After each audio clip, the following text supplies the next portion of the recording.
ऑनलाईनचे सर्व विद्यार्थी, ऑफलाईनचे सर्व विद्यार्थी, तुमच्या सगळ्यांचं स्वागत आहे स्पॉटलाइट अकॅडमीच्या ऑनलाईन आणि ऑफलाईन प्लॅटफॉर्मवरती।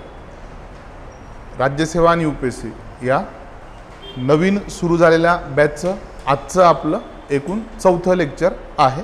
मी रोहित बारी आजच्या लेक्चरमध्ये तुम्हाला जो GS1चा जिओग्राफीचा पार्ट आहे त्याच्याबद्दल आणि GS3 मधला जो एन्व्हायरमेंटल इकोलॉजी आणि डिझास्टर मॅनेजमेंटचा पार्ट आहे त्याच्याबद्दल चर्चा करणार आहोत। सोबतच तुम्हाला जे डॉक्युमेंट्स ऑलरेडी प्रोव्हाइड केलेत, काही पेपर्स प्रोव्हाइड केले, त्याच्यामध्ये दोघांचेही सिलेबस, त्याच्यानंतर त्याच्यावरती विचारलेले PYQs आणि काही मॉडेल आन्सर सुद्धा प्रोव्हाइड केलेले आहेत। ऑनलाईनच्या विद्यार्थ्यांना ते ॲप्लिकेशनमध्ये मिळून जाईल। ठीक आहे, तुम्ही जिथे लेक्चर बघत असाल तिथेच कंटेंट सेक्शनमध्ये तुम्हाला या सगळ्या गोष्टी PDF फॉर्ममध्ये अवेलेबल आहेत। चला, सो मी शिकवतोय जिओग्राफी आणि एन्व्हायरमेंटल सायन्स। मग आपल्याला जिओग्राफी नेमकं कुठे आहे?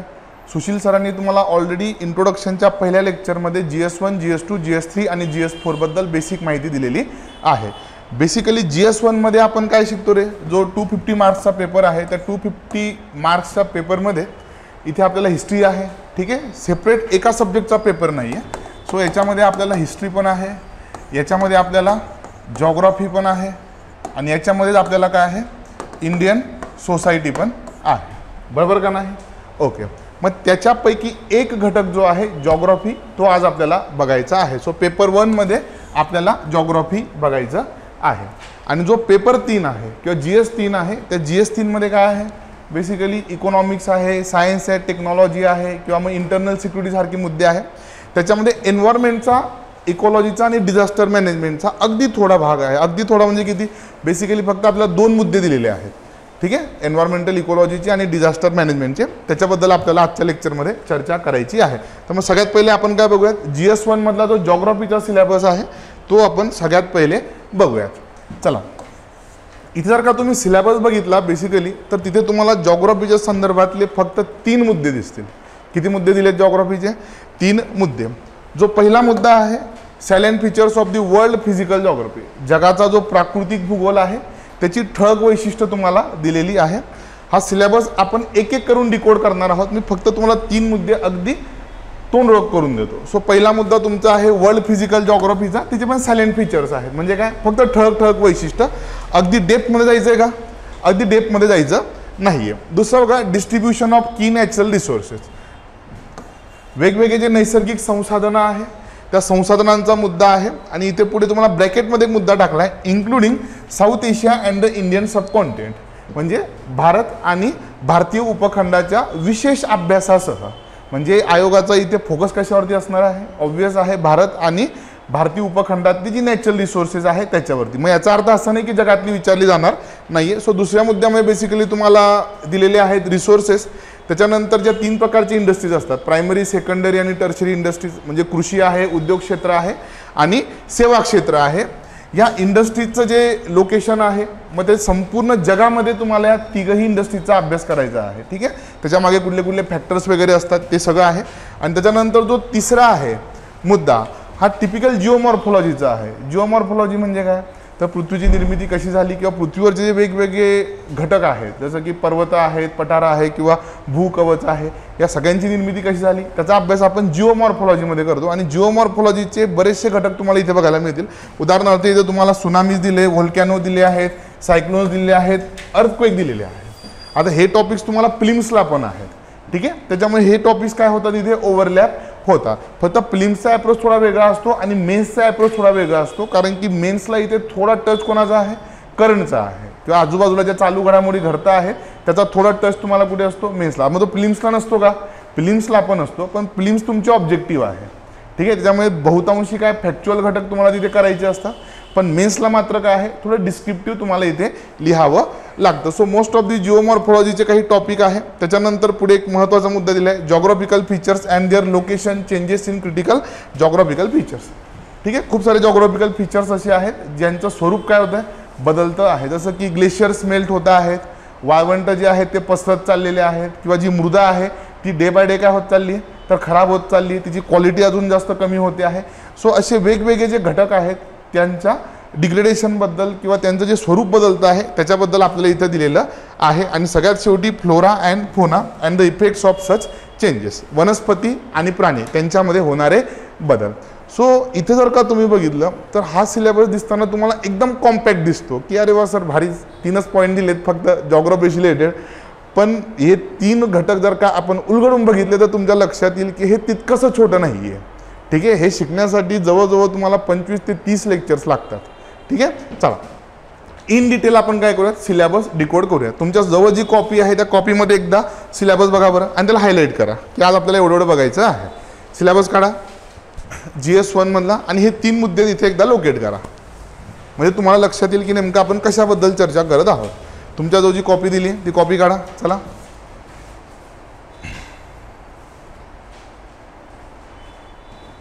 सगळ्यात पहिले हिस्ट्री दिले, त्याच्यानंतर इंडियन सोसायटी दिले आणि त्याच्यानंतर सगळ्यात शेवटी तुम्हाला जॉग्राफी दिले बघा, है ना. शेवटचे मुद्दे बघा, त्यात तुम्हाला हे 3 मुद्दे सापडले का? हां, त्यांच्यापुढे जॉग्राफी असं लिहून घ्या. Yes Saurabh, very very good evening. त्याच्यापुढे जॉग्राफी असं लिहून घ्या. आपण आता एक एक घटक बघूयात आणि सगळ्यात शेवटी जाताना मी तुम्हाला याच्यासाठी संदर्भ पुस्तक कुठले वाचायचे आहेत, ठीक आहे, त्याच्याबद्दल सांगतो. रेफरन्स बुक आपल्याला कुठले कुठले यूज करायचे आहेत. बरं, ट्रेंड बघूयात.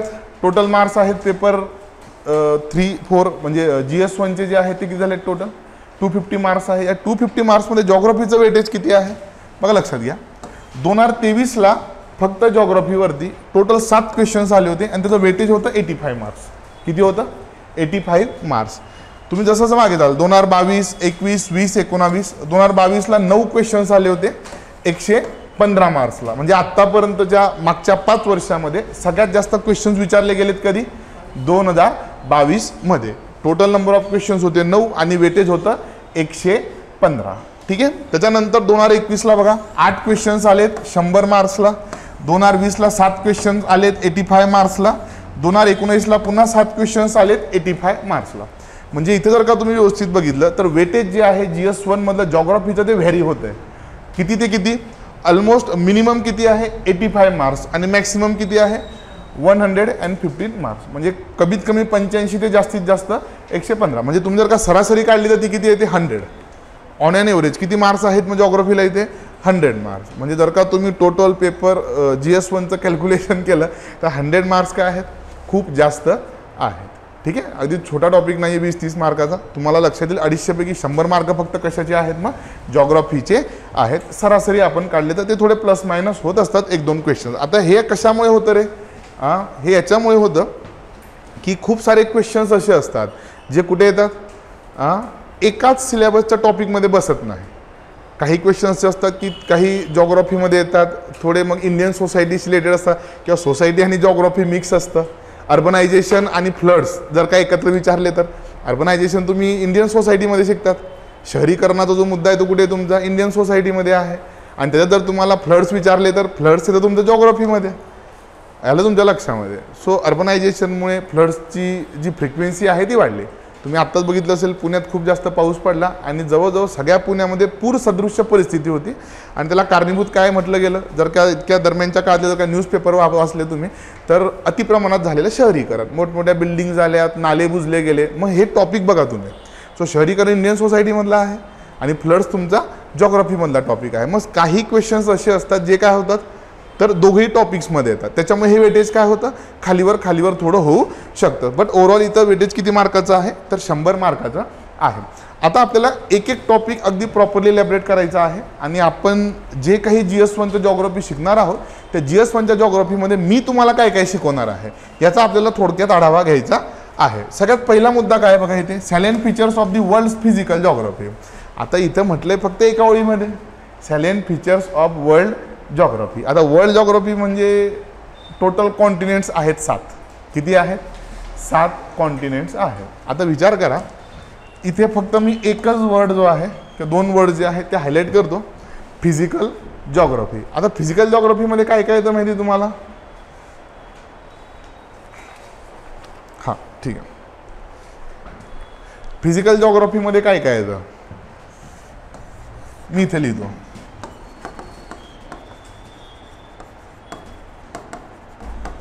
जिओमॉर्फॉलॉजी आहे, याला मराठीमध्ये भूरूपशास्त्र असं म्हणतात. काय म्हणतात?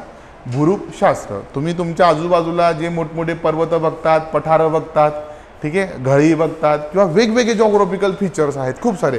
छोट्या छोट्या टेकड्या पण आहेत, टेकड्यांच्या शृंखला आहेत, डोंगर रांगा आहेत, खचदऱ्या, मग यांची निर्मिती कशी झाली, किंवा मग जे भूकवच आहे त्या भूकवचाची निर्मिती कशी झाली, या सगळ्यांचा अभ्यास तुम्ही कशामध्ये करतात? जिओमॉर्फॉलॉजीमध्ये करतात. इंटरनल फोर्सेस काय असतात, एक्सटर्नल फोर्सेस काय असतात, ठीक आहे. जिओमॉर्फॉलॉजी हा एक घटक झाला. त्याच्यानंतर दुसरा घटक आहे तुमचा क्लायमेटोलॉजी. याला आपण मराठीमध्ये म्हणतो हवामानशास्त्र. काय म्हणतो? हवामानशास्त्र. याला म्हणायचं भूरूपशास्त्र. अक्षर थोडं मध्ये समजून घ्या. क्लायमेटोलॉजीला म्हणायचं हवामानशास्त्र. आता हा खूप कन्सेप्च्युअल टॉपिक आहे क्लायमेटोलॉजी. तर क्लायमेटोलॉजीमध्ये काय आहे? पृथ्वीवरचं तापमानाचं वितरण. मग तापमान बदललं की हवेचा दाब बदलतो, हवेचा दाब बदलला की वाऱ्यांची दिशा बदलते, मग वाऱ्यांचे प्रकार, मग किती प्रकारचे वारे आहेत, त्याच्यानंतर मग भारतीय मान्सून आहे. या सगळ्या गोष्टी तुम्हाला कुठे शिकायच्या असतात? क्लायमेटोलॉजीमध्ये शिकायच्या असतात. किंवा मग वातावरणाचे जे थर आहेत, तपांबर, सितांबर, मध्यांबर, है ना, ट्रोपोस्फिअर, स्ट्रॅटोस्फिअर, मिझोस्फिअर, त्याच्यावरती गेला की थर्मोन, त्याच्यावरती गेला की अजून एक्झोस्फिअर. हे जे वातावरणाचे वेगवेगळे थर आहेत हे सगळं तुम्ही कुठे शिकता? क्लायमेटोलॉजीमध्ये शिकता. त्याच्यानंतर याचा जो तिसरा टॉपिक आहे याला ओशनोग्राफी म्हणतात.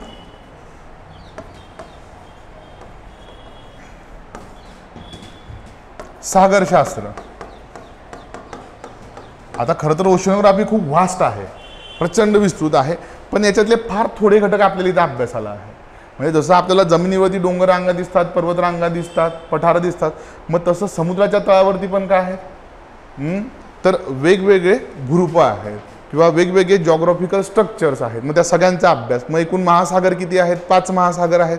या सगळ्या 5 महासागरांची आपल्याला तळरचना शिकायची नसते, त्याच्यातल्या फक्त 3च महासागरांची तळरचना शिकायची असते. पॅसिफिक ओशन, त्याच्यानंतर इंडियन ओशन आणि त्याच्यानंतर अटलांटिक ओशन. मग या 3 महासागरांच्या तळावरती काय आहेत? मग भूखंड मंच काय असतो, भूखंड उतार काय असतो, सागरी मैदानं काय असतात, सागरी गर्ता काय असतात, हे सगळं ओशनोग्राफीमध्ये. किंवा मग महासागर, समुद्र, उपसागर याच्यातला फरक काय आहे, समुद्रांची क्षारता कशी बदलत जाते, समुद्राचं तापमान कसं बदलत जातं, आणि सगळ्यात शेवटी समुद्रामधले प्रवाह, ज्याला आपण इंग्लिशमध्ये ओशन करंट्स असं म्हणतो. त्याच्यावरती बऱ्याच वेळेला प्रश्न पण विचारले गेले. तुम्ही सगळ्यांनी एल निनो, ला निना ऐकलं असेल. बेसिकली ते ओशन करंट्स आहे. जसं जमिनीवरती नद्या असतात तसं महासागरातलं पाणी तुम्हाला स्थिर दिसतंय, पण त्याची हॉरिझॉन्टल मुवमेंट होत असते, त्याला ओशन करंट्स म्हणतात. सो समुद्राशी रिलेटेड सगळ्या गोष्टी तुम्ही कुठे शिकतात? ओशनोग्राफीमध्ये शिकतात.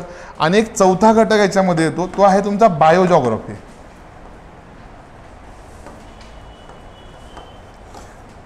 ठीक आहे. हां, बायोजॉग्राफीमध्ये काय आहे? सगळा सॉइलशी रिलेटेड घटक. म्हणजे सॉइल कशी निर्माण होते, सॉइल्स म्हणजे मृदेचे प्रकार कोणकोणते आहे, मग मृदा निर्मितीवरती परिणाम करणारे घटक कोणकोणते आहेत. ठीक आहे. हे सगळं, हा बी एकदम कॉम्पॅक्ट आणि छोटा टॉपिक आहे. हे जे 4 घटक आहे, या 4ही घटकांना एकत्र घेऊन आपण काय म्हणतो? फिजिकल जॉग्राफी असं म्हणतो. म्हणजे हा फक्त 2 शब्दांमध्ये किती साऱ्या गोष्टी दडल्यात. आता तुमच्या लक्षात येईल की सर हा जरी एका ओळीमध्ये दिलेला घटक असला तरी सुद्धा या एका घटकामध्ये आपण इतक्या साऱ्या गोष्टी शिकणार आहोत. म्हणजे एवढं सगळं शिकायला कमीत कमी तुम्हाला एक 12 ते 13 लेक्चर्स लागतात किंवा त्याच्यापेक्षा पण जास्त लेक्चर्स, फक्त जो एका ओळीतला सिलेबस दिलेला आहे तो. पण आता इथे लक्षात घ्या, आता टेन्शन घ्यायचं नाही की सर मग एवढं सगळं विचारतील का. नाही, आता त्यांनी तुमची पुढे सोयसुद्धा केली. काय केली आहे? सॅलिएंट फीचर्स, फक्त ठळक वैशिष्ट्य विचारलेले आहेत. आलं तुमच्या लक्षात? म्हणजे अगदीच तुम्हाला काहीतरी नॉर्थ अमेरिकेतल्या रॉकीज माउंटेनचं फॉर्मेशन नाही विचारणार, किंवा साऊथ अमेरिकेतल्या अँडीज माउंटेनचं फॉर्मेशन नाही विचारणार, किंवा तिथले आर्किपेलागो नाही विचारणार. फार तर जे मेजर कंपोनंट्स आहेत त्याच्यावरती तुम्हाला प्रश्न विचारला जाऊ शकतो. राहील तुमच्या लक्षात? हां, आत्तापर्यंत जर का तुम्ही ट्रेंड बघितला तर त्यातल्या त्यात जे मोस्ट ऑफ दी क्वेश्चन्स आहेत ते इंडिया आणि इंडियन सबकॉन्टिनेंट, भारत आणि भारताचे आजूबाजूचे देश आहेत त्यांच्यावरतीच आयोगाने विचारलेले आहे. पण शिकताना मात्र आपण काय शिकू? संपूर्ण शिकणार आहोत. आता या संपूर्ण फिजिकल जॉग्राफीमध्ये इंडियाचा कॉन्टेक्स्ट आहे का? इतकासा नाही आहे. का इतकासा नाही आहे? कारण की तुम्हाला हा टॉपिक शिकताना एका लार्ज स्केलवर शिकायचा असतो. कारण की इथं म्हटलंय काय? World's physical geography. इथं तुम्हाला इंडियन फिजिकल जॉग्राफी म्हटलंय का? इंडियन फिजिकल जॉग्राफी तुम्ही प्रिलिम्सला शिकतातच, है ना, तो स्वतंत्र टॉपिक आहे. इथं काय म्हटलंय तुम्हाला? वर्ल्ड्स फिजिकल जॉग्राफी आणि काय म्हटले? सॅलिएंट फीचर्स. आलं तुमच्या लक्षामध्ये? सो याला आपण काय म्हणतो? सिलेबस डिकोड करणं असं म्हणतो. आलं तुमच्या लक्षामध्ये? जे मेजर कीवर्ड्स होते मी ते तुम्हाला समजावून सांगितलं. Is that clear? इथपर्यंत कोणाला काही अडचण आहे? नक्की? ओके. मग जगातले जे एकूण 7 कॉन्टिनेंट्स आहे ते सगळे 7च्या 7 कॉन्टिनेंट्स आपल्याला बघायचे आहे. आता खरं तर त्याच्यातले फक्त 5च महत्त्वाचे आहेत. तुम्हाला सर असं का? ऑस्ट्रेलिया हा असा कंट्री आहे किंवा असा कॉन्टिनेंट आहे जो इटसेल्फ इज अ कंट्री, तो स्वतः काय आहे? एक देश आहे. त्याच्यामध्ये तर फार काही शिकण्यासारखं नाही, त्याचा एक्सटेंट पण फार छोटा आहे. विस्तार त्याचा खूप जास्त आहे का? ऑस्ट्रेलिया छोटा देश आहे, एक छोटा. आणि अंटार्क्टिकावरती तर असं काही नाही आहे. ठीक आहे, 2-4 माउंटेन रेंजेस वगैरे आहे, ग्लेशियर्स वगैरे आहे, इम्पॉर्टंट 2-4 पीक आहे. ते सोडलं तर अंटार्क्टिकावरती पण खूप काही नाही आहे. मग आपल्यासाठी कोण उरतं? आपल्यासाठी उरले 5 continents: north America, south America, Europe, Africa आणि एशिया. एशिया तर ऑलरेडी आपण अगदी डिटेलमध्ये जाऊन करतो. का डिटेलमध्ये जाऊन करतो? कारण की तिथे तुम्हाला पुढच्या मुद्द्यामध्ये म्हटलेलं आहे की India and Indian sub continent. त्याच्यामुळे आशिया खंड शिकताना असंही आपल्याला खूप डेप्थमध्ये जाऊन शिकायचा असतो. ठीक आहे, चला. सो इथपर्यंत कोणाला की अडचण आहे का? पहिल्या मुद्द्यामध्ये salient features of world physical geography. Physical जॉग्राफीमध्ये एवढे सगळे मुद्दे येतात. सॅलेंट फीचर्सचा तुम्हाला मी अर्थ समजून सांगितला आणि इथे तुम्हाला वर्ल्ड फिजिकल जॉग्राफी दिलेला आहे, त्या दोघांचं रिलेव्हन्स इथे सांगितलं. मुद्दा क्रमांक 2 सिलेबसमधला कुठला आहे? डिस्ट्रीब्युशन ऑफ की natural resources across the world. आता बघा, हा मुद्दा पुन्हा काय आहे? भारताबद्दल नाही आहे. कशाबद्दल म्हटलेलं आहे? तुम्हाला संपूर्ण जगातले नैसर्गिक संसाधनं, बरोबर? मला लक्षात घ्या. डिस्ट्रीब्युशन ऑफ की natural resources across the world. आता इथं पहिल्यांदा तुम्हाला नॅचरल रिसोर्सेस काय असतात त्याच्याबद्दल समजून घ्यावं लागेल. नैसर्गिक संसाधन मुळातच रिसोर्स म्हणजे काय, संसाधन म्हणजे काय. आता जर का तुम्ही जॉग्राफीच्या NCERTs वाचल्या असतील तर जॉग्राफीच्या NCERTs मधली एक NCERT पूर्णपणे रिसोर्सेसवरती आहे आणि त्याच्यामध्ये तुम्हाला रिसोर्सेसची डेफिनेशन दिली आहे. अशी कुठलीही गोष्ट जिचा तुम्ही वापर करू शकता ती तुमच्यासाठी रिसोर्स आहे. म्हणजे तुम्ही बाईक आणली जर का असेल क्लासला तर तुमची बाईक तुमच्यासाठी काय आहे? संसाधन आहे. It's a resource for you. ठीक आहे, अशी कुठलीही गोष्ट जी तुम्ही यूज करतायत, यूज करू शकतात, तिला आपण काय म्हणतो? संसाधन असं म्हणतो. मग नैसर्गिक संसाधन कुठले कुठले आहेत? मग पाणी हे पण नैसर्गिक संसाधन आहे, मृदा नैसर्गिक संसाधन आहे, वने काय आहे? फॉरेस्ट तुमच्या आजूबाजूचे नैसर्गिक संसाधन आहेत. खनिज संपत्ती काय आहे? खनिज संपत्तीमध्ये पण पुन्हा दगडी कोळसा आहे, बॉक्साईट आहे, मॅग्नीज आहे, आयर्न ओर आहे, फॉसिल फ्युअल्स आहे, त्याच्यामध्ये सगळं क्रूड ऑइल आहे, नॅचरल गॅस आहे. हे सगळे काय आहेत? हे सगळे आहेत तुमचे नैसर्गिक संसाधनं. मग जर का यादी केली तर खूप मोठी यादी आहे, बरोबर? पुन्हा आयोगाने काय केलं आहे? तुमच्या सोयीसाठी एक शब्द टाकलेला आहे. काय टाकले? जसं तिकडे पहिल्या मुद्द्यामध्ये सॅलेंट फीचर्स होते की सगळं नाही करायचं, फक्त ठग ठग वैशिष्ट्य करायची आहे, तसं इथं म्हटलंय तुम्हाला की नॅचरल रिसोर्सेस, संपूर्ण जगातले संसाधनं करायचे आहेत, है ना. आता मग फ्रेश वॉटर पण काय आहे? रिसोर्स आहे. मग फ्रेश वॉटर कुठे कुठे सापडतंय? रिव्हर्समध्ये सापडतंय, पॉन्ड्समध्ये, लेक्समध्ये आहे, ग्लेशियर्समध्ये आहे. शुद्ध पाणी कुठे कुठे आहे? तलावांमध्ये आहे, नद्यांमध्ये आहे, हिमनद्यांमध्ये आहे. मग संपूर्ण जगातले काय बघावे लागतील? तलाव बघावे लागतील, हिमनद्या बघाव्या लागतील, नॅचरल. पुन्हा इथं काय टाकलंय तुम्हाला? की नॅचरल रिसोर्सेस. म्हणजेच काय? पुन्हा सगळे नॅचरल रिसोर्सेस करायचे का? सगळे नॅचरल करायचे नाहीत, फक्त काय करायचे आहे? की नॅचरल रिसोर्सेस. आता तुमच्याला आता खनिज संपत्तीच बघितलं तर जवळजवळ 20-25 प्रकारच्या खनिज संपत्ती आहे, ज्या आपण जनरली काय करतो? इंडस्ट्रियल प्रोडक्शनमध्ये यूज करतो. अवजड उद्योग जे असतात हेवी इंडस्ट्रीजमध्ये यूज करतो आपण. मग एवढ्या सगळ्या 22च्या 22 करायच्या का? तुम्हाला नॉर्थ अमेरिकेतल्या टंगस्टनवरती प्रश्न नाही विचारणार, तुम्हाला नॉर्थ अमेरिकेतल्या लिग्नाईट वरती प्रश्न नाही विचारणार. अगदी की नॅचरल रिसोर्सेस की नॉर्थ अमेरिकेमध्ये गॅस फील्ड कुठे आहे, ऑइल फील्ड कुठे आहे, त्यांचं कॉन्सन्ट्रेशन कुठे झालेलं आहे, राहील तुमच्या लक्षामध्ये? ओके. सो की natural resources across the world. पुन्हा इथे त्यांनी ब्रॅकेटमध्ये एक वाक्य दिले, including south Asia and Indian sub continent.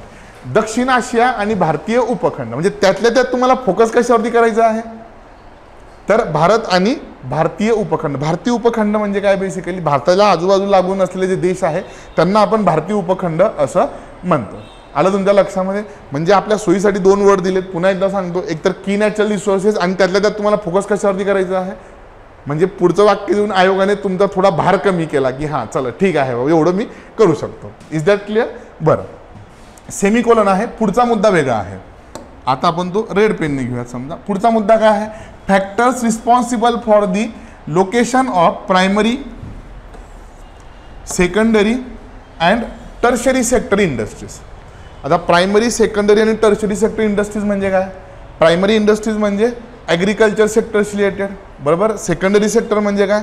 Production सेक्टरशी रिलेटेड. आणि टर्शरी सेक्टर म्हणजे काय आहे तर सेवा क्षेत्रातल्या. उदाहरणार्थ IT कंपनीज कशामध्ये येत आहेत टर्शरी सेक्टर इंडस्ट्री आहे, सेवा क्षेत्र आहे IT कंपन्या, बरोबर का नाही. MIDC जिथं काय होतं वेगवेगळ्या वस्तूंचं उत्पादन होतंय काय आहे सेकंडरी सेक्टर आहे. प्रायमरी सेक्टर म्हणजे काय ॲग्रिकल्चर किंवा ॲग्रिकल्चर रिलेटेड ॲक्टिव्हिटीज, मग त्याच्यामध्ये पशुपालन आहे, फॉरेस्ट आहे, मायनिंग आहे, नॅचरल रिसोर्सेस बेस सगळं कशामध्ये येतं प्रायमरी सेक्टरमध्ये येतं म्हणजे ॲग्रिकल्चर आहे. या तिघही इंडस्ट्रीजचं जे लोकेशन आहे ते तुम्हाला स्पेसिफिक ठिकाणीच दिसेल. फॉर एक्झाम्पल मी तुम्हाला हे समजून सांगतो बघा. उत्तर भारतामध्ये गहू का जास्त होतो रे मला सांगा. उत्तर भारतात गहू का जास्त होतो कारण की गहू काय आहे टेम्परेट क्रॉप आहे, त्याला हवामान कसं लागतं एकदम थंड लागतं. जेवढी जास्त थंडी तेवढा गहू चांगला होईल. म्हणून काय आहे पंजाब हरियाणा उत्तर प्रदेशचा जो पूर्ण उत्तरेकडचा पट्टा आहे तिथं काय केला जातो गहू मोठ्या प्रमाणात केला जातो. ऊस कुठे बघायला मिळेल तुम्हाला प्रामुख्याने सेंट्रल आणि साऊथ इंडिया. आता UPत पण ऊस आहेच नाही का, पण त्यातल्या त्यात प्रामुख्याने ऊस ट्रॉपिकल आहे. ऊसाला काय लागतं दमट आणि उष्ण हवामान लागते. सो ऊसाचं केंद्रीकरण कुठे झालंय तुम्हाला तर दक्षिणेकडे झालेलं तुम्हाला मोठ्या प्रमाणामध्ये दिसेल. महाराष्ट्रात तर ऊसच ऊस आहे नाही का, पार तामिळनाडूपर्यंत ऊसच ऊस आहे. समजते तुम्हाला की इथं एक फॅक्टर झाला कुठला क्लायमेट. Is that clear. किंवा टर्शरी सेक्टरबद्दल जर का बोलायचं झालं तर IT इंडस्ट्री जे आहे त्याचं कॉन्सन्ट्रेशन भारतात कुठं झालं आहे IT industries Bangalore Pune even मुंबईला पण नाही आहे है ना. आणि त्याच्यात पुढचा क्रमांक कोणाचा आहे हैदराबादला एक आहे आणि नोएडाला एक आहे. म्हणजे या 4 ठिकाणी सगळ्यात जास्त IT कंपनीज आहे. बेंगलोर तर हब मानलं जातं, दुसरा क्रमांक पुण्याचा आहे. मग मला सांगा IT इंडस्ट्रीला रॉ मटेरियल लागतं का रे कुठला कच्चा माल लागतो IT कंपन्यांना. IT कंपन्यांना कुठलाही कच्चा माल लागत नाही. मग IT कंपनी मला सांगा गडचिरोलीतल्या एखाद्या ग्रामीण भागात सुरू करता येऊ शकत नाही का नाही करता येऊ शकत मला सांगा बरं. कुठला कच्चा माल लागतोय जसं हेवी इंडस्ट्रीजला कच्चा माल लागतो जे अवजड उद्योग आहे है ना. अवजड उद्योग कोणाला म्हणतो असे उद्योग ज्यांच्यामध्ये कच्चा माल म्हणून खनिजं वापरले जातात. जसं की स्टील इंडस्ट्री आहे. स्टील इंडस्ट्रीमध्ये कच्चा माल काय आहे लोखंड आहे बरोबर का नाही. सगळ्या हेवी इंडस्ट्रीजचं कॉन्सन्ट्रेशन कुठं झालंय मध्य भारतामध्ये छोटा नागपूरच्या पठाराच्या आजूबाजूला का कारण की तिथंच खनिजं मिळत आहेत आणि त्याच खनिजांचा वापर करून काय केला जातोय इंडस्ट्रीजमध्ये प्रोडक्शन घेतलं जाते. त्याच्यामुळे खाण कुठेतरी झारखंडमध्ये आहे आणि कारखाना कुठेतरी केरळमध्ये आहे असं चालेल का. एकतर काय आहे अवजड माल आहे, ट्रान्सपोर्टेशनची कॉस्ट प्रचंड वाढून जाईल. कच्चा माल काय आहे हेवी आहे म्हणून जिथं कच्चा माल तिथंच इंडस्ट्री आहे. आलं का तुमच्या लक्षामध्ये. सो रॉ मटेरियल फॅक्टर आहे कुठे सेकंडरी इंडस्ट्रीजमध्ये. त्याच्यानंतर दुसरा फॅक्टर लेबर असतो, मजूर उपलब्ध झाले पाहिजे. येते तुमच्या लक्षात. मजूर पण एक महत्त्वाचा घटक आहे, लोकेशन एक महत्त्वाचा घटक आहे. मला सांगा कच्चा माल तयार करतोय सॉरी कच्चा मालाचा वापर करून पक्का माल त्यातला काही एक्सपोर्ट करायचा आहे. एक्सपोर्ट करायचं आहे म्हटल्यावरती सगळ्यात स्वस्त एक्सपोर्ट कुठला आहे तर शिपिंग आहे. म्हणजे तुम्ही कुठं पाहिजे कोस्टच्या जवळ पाहिजे किनाऱ्याच्या जवळ पाहिजे. आलं तुमच्या लक्षामध्ये. हे सगळे फॅक्टर्स काय असतात रिस्पॉन्सिबल असतात. तसं मग टर्शरी इंडस्ट्रीचा जर का तुम्ही विचार केला तर टर्शरी इंडस्ट्रीजला कुठलाच कच्चा माल लागत नाही. म्हणजे टर्शरी इंडस्ट्रीज गडचिरोलीमध्ये पण सुरू करता येऊ शकते का टर्शरी सेक्टर इंडस्ट्रीजला लागते इन्फ्रास्ट्रक्चर.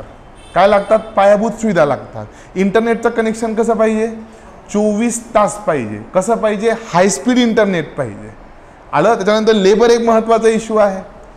म्हणजे जे अगदी शिकलेले सो कॉल्ड इंजिनियर्स आहे नाही का ते तुम्हाला कुठे उपलब्ध आहेत पुणे मुंबई बेंगलोरमध्ये इझिली अवेलेबल आहे बरोबर का नाही. सो या सो कॉल इंटेलेक्च्युअल वर्गाची पसंती कुठं असेल काम करायला शहरामध्ये आहे.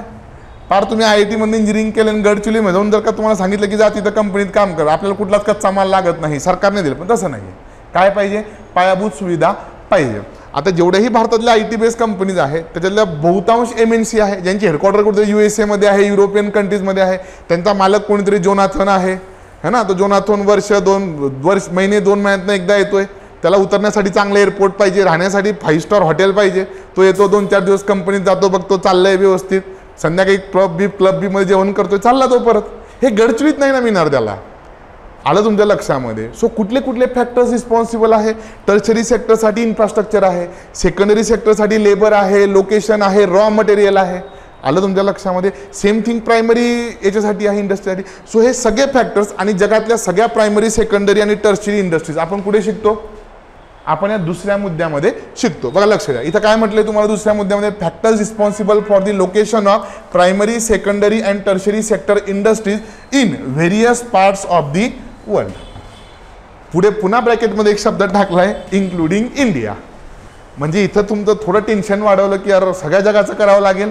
पुढे ब्रॅकेटमध्ये म्हटलंय की इन्क्लुडिंग इंडिया, म्हणजे सरळ सरळ काय म्हणायचं आहे की त्यातल्या त्यात भर कशावरती असेल बाबा, इंडियावरती असणार आहे. मग याचा अर्थ असाही नाही की अजिबात प्रश्न येणार नाही. पण काय करायचं आहे पुन्हा इथे तुम्हाला की नॅचरल रिसोर्सेस जसे वरती म्हटले होते तसं फक्त इम्पॉर्टंट इंडस्ट्रीज तुम्हाला इथे करायच्या आहे. Is that clear?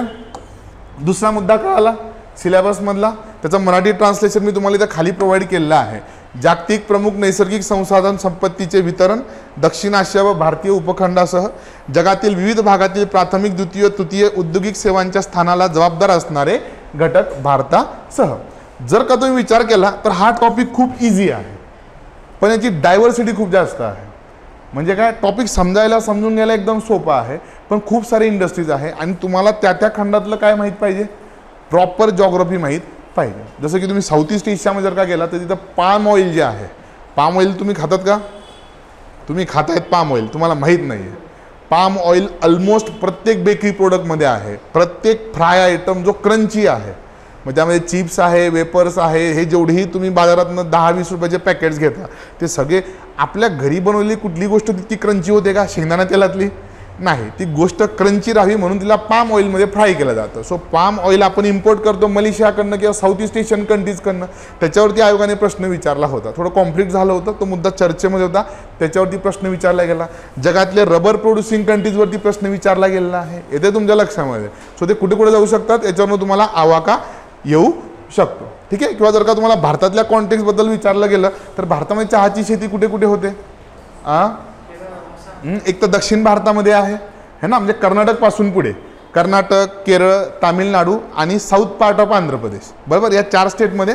आणि एक तर डायरेक्ट कुठे जायचं, नॉर्थ ईस्टमध्ये जायचं, म्हणजे वेस्ट बेंगॉलचा वरचा जो भाग आहे बेसिकली दार्जिलिंग ज्याला आपण म्हणतो, त्याच्यानंतर सिक्कीम आहे आणि नॉर्थ ईस्टमध्ये थोड्या प्रमाणात आहे. मग कुठले कुठले फॅक्टर्स रिस्पॉन्सिबल आहे? महाराष्ट्रात चहाची शेती का नाही होऊ शकत? मला सांगा. मग तुम्हाला जर का तुम्हाला असा प्रश्न विचारला की भारतामध्ये प्रामुख्याने चहाची शेती ही दक्षिण आणि उत्तर पूर्व भागामध्ये म्हणजेच कुठलं नॉर्थ ईस्टमध्ये केली जाते, कारणे द्या. मग काय सांगाल तुम्ही? सगळ्यात महत्त्वाचं कारण आहे तुमचं क्लायमेट, हवामान. ठीक आहे. त्याच्यानंतर दुसरं कुठलं आहे? तुमचं सॉईल. सॉईल कशी पाहिजे? जिच्यामध्ये पाण्याचा निचरा होतो है ना, मोठ्या प्रमाणात पाणी काय गेलं पाहिजे, साचून राहणारी सॉईल नको आहे, ज्याच्यातनं पाणी पटकन निघून जातं. सो मेजर घटक कुठले आहे? एक आहे क्लायमेट आणि दुसरं आहे तुमचं सॉईल. तिसरा घटक कुठला आहे? लेबर फॅक्टर आहे का त्याच्यामध्ये? लेबर फॅक्टर आहे पण तो तितकासा नाही आहे. ठीक आहे. त्याच्यानंतर चौथा फॅक्टर कुठला आहे? एक्सपोर्टचा एक मेजर रोल आहे. आपण जगातले प्रमुख चहा उत्पादक देश आहोत, बहुतांश चहा आपण काय करतो, एक्सपोर्ट करतो. त्याच्यामुळे काय आहे, आपल्याला पोर्ट पण कसे पाहिजे, एकदम जवळ पाहिजे. आलं तुमच्या लक्षात? Is that clear? सो हे सगळे फॅक्टर्स कशासाठी रिस्पॉन्सिबल आहे, तर चहाच्या शेतीसाठी रिस्पॉन्सिबल आहे. तसं रबरबद्दल विचारलं तर, तसं तुम्हाला साखरेबद्दल विचारलं तर, हे आयोगाने ऑलरेडी विचारलेले प्रश्न आहे. आलं तुमच्या लक्षात? तसं तुम्हाला कॉटनबद्दल विचारलं तर, की कॉटन जर का तुम्ही बघितलं तर प्रामुख्याने सेंट्रल इंडियामध्येच तुम्हाला बघायला मिळेल. म्हणजे फार गुजरात, त्याच्यानंतर महाराष्ट्र, तेलंगणाचा थोडा पार्ट आहे, त्याच्यानंतर छत्तीसगड, एवढा रिजनमध्ये. ठीक आहे. नॉर्थला कुठं कॉटन आहे का बघितलंय? कुठे साऊथला कुठे जास्त आहे का? नाही. त्या मधल्या बेल्टमध्ये तुम्हाला कॉटन बघायला मिळेल. मग काय काय रिजन आहे याच्या मागे तुम्हाला सांगता आले पाहिजे. आलं तुमच्या लक्षामध्ये? ठीक आहे. मेजर ज्या टेक्स्टाईल इंडस्ट्रीज आहे त्या कोस्टल सिटीजमध्येच आहे. काय कारण आहेत सांगा बरं?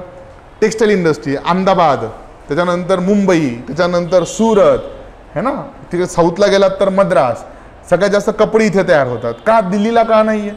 कारण की टेक्स्टाईल इंडस्ट्रीसाठी काय लागतं, हवामान एकदम ह्युमिड लागतं, हवामान एकदम आर्द्र पाहिजे. आणि आर्द्र हवामान कुठे असतं? समुद्राच्या काठाजवळ. त्याच्यामुळे सगळ्या टेक्स्टाईल्स मिल्स तुम्हाला कुठे दिसतील? समुद्राच्या काठाजवळ दिसतील. आलं तुमच्या लक्षामध्ये? सो हे सगळं तुम्हाला कुठे शिकायचं आहे? या दुसऱ्या मुद्द्यामध्ये शिकायचं आहे. हां, लेबर पण एक महत्त्वाचा घटक आहेच. ठीक आहे. यस, पुढे जाऊयात. तिसरा महत्त्वाचा मुद्दा, आता त्याच्यामध्ये जिओमॉर्फोलॉजी खूप जास्त आहे. ठीक आहे. आणि एक चांगली गोष्ट या तिसऱ्या मुद्द्याची ही आहे की याच्यातले खूप सारे टॉपिक काय होतात, तर तुम्हाला प्लिम्सला पण अभ्यासायचे आहे. त्याच्यामुळे जेव्हा तुम्ही मेन्सच्या ह्या तिसऱ्या टॉपिकचा अभ्यास करता, सायमल्टेनियसली काय होतं, तुमचे प्लिम्सचे बरेचसे टॉपिक काय झालेले असतात, कव्हर झालेले असतात. ठीक आहे. जे अगदी फॅक्च्युअलवाले टॉपिक आहे. मग याच्यामध्ये काय काय दिलं बेसिकली बघूया. इम्पॉर्टंट जिओफिजिकल फिनॉमिना, महत्त्वाचे. आता इथे पुन्हा काय दिलं आहे, एक कीवर्ड दिला आहे. कुठला? इम्पॉर्टंट. आता पृथ्वीवरती कितीतरी फिनॉमिना आहेत, बरोबर का नाही? कितीतरी घटना घडत असतात, मग सगळ्या करायच्या का? नाही. फक्त कुठल्या ज्या इम्पॉर्टंट आहेत, ज्या एकदम मोठ्या घटना आहेत, सच ॲज मग कोणकुठल्या आहेत? भूकंप, अर्थक्वेक, त्याच्यानंतर आहे सुनामी, पुढचं आहे व्हॉल्कॅनिक ॲक्टिव्हिटी म्हणजे ज्वालामुखी, आणि पुढचं आहे तुमचं सायक्लोन्स आवर्त. प्रामुख्याने तुम्हाला या 4 घटना इथे अभ्यासायच्या आहेत. मग भूकंप कसे होतात, भूकंपासाठी कारणीभूत घटक कुठले कुठले आहेत, बरोबर? भूकंप झाल्यानंतर कुठल्या कुठल्या वेव्ज प्रोपोगेट होतात, मग शॅडो झोन्स म्हणजे नेमके काय असतात, मग भारतातलं जे अर्थक्वेक झोनचं क्लासिफिकेशन आहे ते कसं आहे, है ना? कुठला भाग कुठल्या झोनमध्ये येतो, परत परत उत्तरेकडे भूकंप का जास्त होत आहेत, ठीक आहे? या सगळ्या गोष्टी तुम्ही इथे शिकतात. किंवा त्याच्यानंतर दुसरं काय आहे तुमचं सुनामी आहे. खरं तर जी रिसेंट म्हणजे आपल्या जनरेशनला माहीत आहे ती कुठली आहे? आत्ता जी एक सुनामी आली ती 2004ची, बरोबर का नाही? हां, तर इंडियन ओशनमध्ये काय झालं, अर्थक्वेक झाला, त्याच्यामुळे जायंट वेव्स फॉर्म झाल्या आणि सुनामी येऊन धडकलं. भारतासह साऊथ ईस्ट एशियामध्ये पण याचा खूप मोठा इम्पॅक्ट होता. मग सुनामीज कशा निर्माण होतात, त्याच्यामागे फॅक्टर्स रिस्पॉन्सिबल कोणते कोणते आहेत, कोस्टल एरियाजमध्ये काय काय नुकसान होऊ शकतं, त्याच्यासाठी आपण कसं रेडी आहे, आपलं प्रिपेअर्डनेस कसं पाहिजे, हे सगळं तुम्ही कुठे शिकता? सुनामी. एकदम छोटा टॉपिक आहे, कॉम्पॅक्ट टॉपिक आहे, ठरलेले प्रश्न आहेत 1-2, त्याच्या पलीकडे हा टॉपिक सरकत नाही. इवन अर्थक्वेक सुद्धा काय आहे, एकदम ठरलेला टॉपिक आहे. त्याच्यानंतर पुढचा आहे व्हॉल्कॅनिक ॲक्टिव्हिटी. हा पण एकदम कॉम्पॅक्ट छोटा क्वेश्चन ठरलेले आहे, ठीक आहे? त्याच्या बाहेर एक पेरिफेरी आहे, त्याच्या बाहेर याच्यावरचे प्रश्न जात नाही. मग व्हॉल्कॅनो म्हणजे काय, व्हॉल्कॅनोचे टाईप्स काय कोणते कोणते आहेत, मॅग्मा आणि लावामध्ये डिफरन्सेस काय काय असतात, मेंटल प्लूम्स काय आहे. सो संपूर्ण जगातलं जे डिस्ट्रीब्युशन आहे की जगात कुठे कुठे व्हॉल्कॅनोज आहे, व्हॉल्कॅनोजचे टाईप्स कुठले कुठले आहे, व्हॉल्कॅनोजमधनं जे मटेरियल बाहेर पडतं ते मटेरियल कोणकोणत्या प्रकारचं असतं, किंवा व्हॉल्कॅनोचं इरप्शन झाल्यानंतर कुठल्या कुठल्या प्रकारचे कोन्स तयार होतात, हे सगळं तुम्ही कुठे शिकता? व्हॉल्कॅनिक ॲक्टिव्हिटीमध्ये शिकतात. आणि सगळ्यात शेवटी आहे सायक्लोन्स, ठीक आहे? जो सध्या तरी सगळ्यात जास्त चर्चेचा विषय आहे. क्लायमेट चेंजमुळे म्हणजे ग्लोबल वॉर्मिंगमुळे काय होतं, सायक्लोनची संख्या खूप जास्त वाढली. पूर्व किनारपट्टीला पश्चिम किनारपट्टीला दरवर्षी असंख्य काय येत असतात, तर सायक्लोन्स येत असतात. मग त्यांची निर्मितीसाठी आवश्यक असणारे घटक, किनारपट्टीवरती जे लोक राहत आहेत त्यांच्या जीवनावरती त्याचा होणारा परिणाम, या सगळ्या गोष्टी आपण कुठे शिकतो? सायक्लोन्समध्ये शिकतो. सो बेसिकली 2-3 लेक्चरचा टॉपिक आहे, इंटरेस्टिंग आहे, तुम्हाला खूप साऱ्या नवीन गोष्टी शिकायला मिळतील. घाबरून जायचं नाही. संपूर्ण सिलेबसमधला मी याला सगळ्यात सोपा टॉपिक समजतो, सगळ्यात सोपा घटक आहे. हे 4 फॅक्टर शिकणं म्हणजे अगदी असं पटपट याच्यावरती 20-25 आन्सर लिहिलं विषय संपून जातो. एकदम सोपा टॉपिक आहे, एटसेट्रा. त्याच्यानंतर पुढचा घटक कुठला आहे? चला आता वेगळा पेन घेऊया. Geographical features and their location changes in critical geographical features including water bodies and ice caps and in flora and fauna and the effects of such such changes. आता बघा लक्षात घ्या, geographical features and their location. आता काही geographical features असे आहेत जे हळू काय करतात, त्यांचं स्वरूप बदलतं आहे. जसं की डेझर्ट काय आहे, वाळवंट एक जॉग्राफिकल फीचर आहे, ग्लेशियर एक जॉग्राफिकल फीचर आहेत, माउंटेन एक जॉग्राफिकल फीचर आहे, इवन रिव्हर पण काय आहे, एक जॉग्राफिकल फीचर आहे. जे तुम्हाला आजूबाजूला मोठमोठे भूरूप दिसत आहेत हे जॉग्राफिकल फीचर्स आहेत. बरं, यांच्यामध्ये बदल होतोय का नाही? जसं की तुम्ही बघितलं की 2 सेंटीमीटरने काय झालं, माउंट एव्हरेस्टची हाईट वाढली का नाही? काय झाला? बदल झाला. हळूहळू ग्लेशियर्स वितळत आहेत. ज्या हिमनद्या आहेत, क्लायमेट चेंजमुळे काय झालं, हळूहळू पृथ्वीचं तापमान वाढत गेलं आणि असं करता करता करता काय झालं, ते इतकं वाढलं की आता बर्फ वितळायला लागला. त्याच्यामुळे काय होणार आहे, सगळा बर्फ वितळला तर पहिल्यांदा नद्यांना फ्लड्स येतील आणि त्याच्यानंतर काय होईल, मग नद्या बारमाही राहणार नाहीत. किंवा ज्यांचे सोर्स कुठे आहेत नद्यांचे, तर ग्लेशियल सोर्सेस आहेत, त्या नद्या काय होतील, नंतर कोरड्या पडतील. त्याच्यामुळे ॲग्रिकल्चरला पाणी राहणार नाही, लोकांना प्यायला पाणी राहणार नाही, वगैरे वगैरे. हे सगळे त्याचे काय होणार आहेत, इम्पॅक्ट होणार आहे. किंवा वाळवंट नावाचा एक प्रकार आहे. वाळवंट पण काय आहे, एक इम्पॉर्टंट जॉग्राफिकल फीचर आहे. हळूहळू काय होते, एकतर वाळवंटामध्ये व्हेजिटेशन नसतं, झाडं नसतात, उंच उंच टेकड्या बिकड्या काही प्रकार नसतो. त्याच्यामुळे वारा जेव्हा वाहतो तो मोठ्या प्रमाणात काय करतो, वाळूसोबत घेऊन जातो. त्याच्यामुळे काय होतं, वाळवंटाकडनं जर का वाळवंट नसणाऱ्या भागाकडे वारे वाहत असतील तर सगळी धूळ काय होते, वाळू जी आहे ते वाऱ्यासोबत वाहून वाहून वाहून वाहून वाळवंटाचा विस्तार होत जातो. त्याला वाळवंटाचं अतिक्रमण असं म्हणतो आपण, बरोबर का नाही? मग हे कसं थांबवलं पाहिजे? आता समजा उदाहरणार्थ की राजस्थान आहे, राजस्थानच्या पश्चिमेकडे प्रामुख्याने डेझर्ट आहे, वाळवंट आहे, पूर्वेकडे शेतीबिती केली जाते, बरोबर का नाही? पण तिकडून वाहत येणारे जे वारे आहे त्याच्यामुळे काय होतं की सगळी वाळू तिथल्या ॲग्रिकल्चरल लँडमध्ये मिक्स होते आहे. हळूहळू जमिनीची सुपीकता काय होईल, कमी होऊन जाईल. एक वेळ अशी येईल की त्याचे थरावर थर साचून साचून ती पूर्ण भाग काय होऊन जाईल, वाळवंट होऊन जाईल, बरोबर. इवन तुम्हाला एक छोटंसं इथे मी माहिती सांगतो की आज जगातलं जे सगळ्यात उष्ण वाळवंट म्हणून आपल्याला माहीत आहे सहारा वाळवंट, ते एकेकाळी घनदाट फॉरेस्ट होतं, डेन्स फॉरेस्ट होतं तिथे. म्हणजे विचार करा, फॉरेस्टचं काय झालंय, डेझर्ट झालंय. आणि डेझर्ट आता परत काय होत चाललंय, एक्सपांड होत चाललेलं आहे. म्हणजे काय झालं, खूप मोठा बदल झाला. ठीक आहे, आलं तुमच्या लक्षामध्ये. मग या सगळ्या गोष्टी आपल्याला कुठे शिकायच्या आहेत, आपल्याला या दुसऱ्या मुद्द्यामध्ये शिकायच्या आहेत. ठीक आहे, आणि त्याचा वनस्पती आणि प्राणी यांच्यावरती होणारा परिणाम पण आपल्याला इथे बघायचा आहे. आपण स्वतः प्राणी आहोत नाही का, आपल्यावरती पण याचा परिणाम होणारच आहे. मग याच्यावरती आयोगाने खूप छान छान प्रश्न विचारलेले आहे. मग उदाहरणार्थ समजा मी एक 2023चा जे क्वेश्चन आहे तो 2023चा आपण क्वेश्चन बघूया. UPSCने 2023ला हा प्रश्न विचारला होता. प्रश्न असा होता, why is the world today confronted with a crisis of availability of and access to fresh water resources. ठीक आहे, आता इथे दोन फॅक्टर खूप महत्त्वाचे आहे. पहिला फॅक्टर कुठला असतो, एक असतो तुमचा अंडरस्टँडिंग द क्वेश्चन. ठीक आहे, पहिल्यांदा प्रश्न समजून घ्या, प्रश्न तुम्हाला काय विचारलेला आहे. ठीक आहे, क्वेश्चनची डिमांड समजून घेणं सगळ्यात महत्त्वाची गोष्ट आहे. जर नाही कळला प्रश्न तर 2दा वाचा, 3दा वाचा, 4 वेळा वाचा.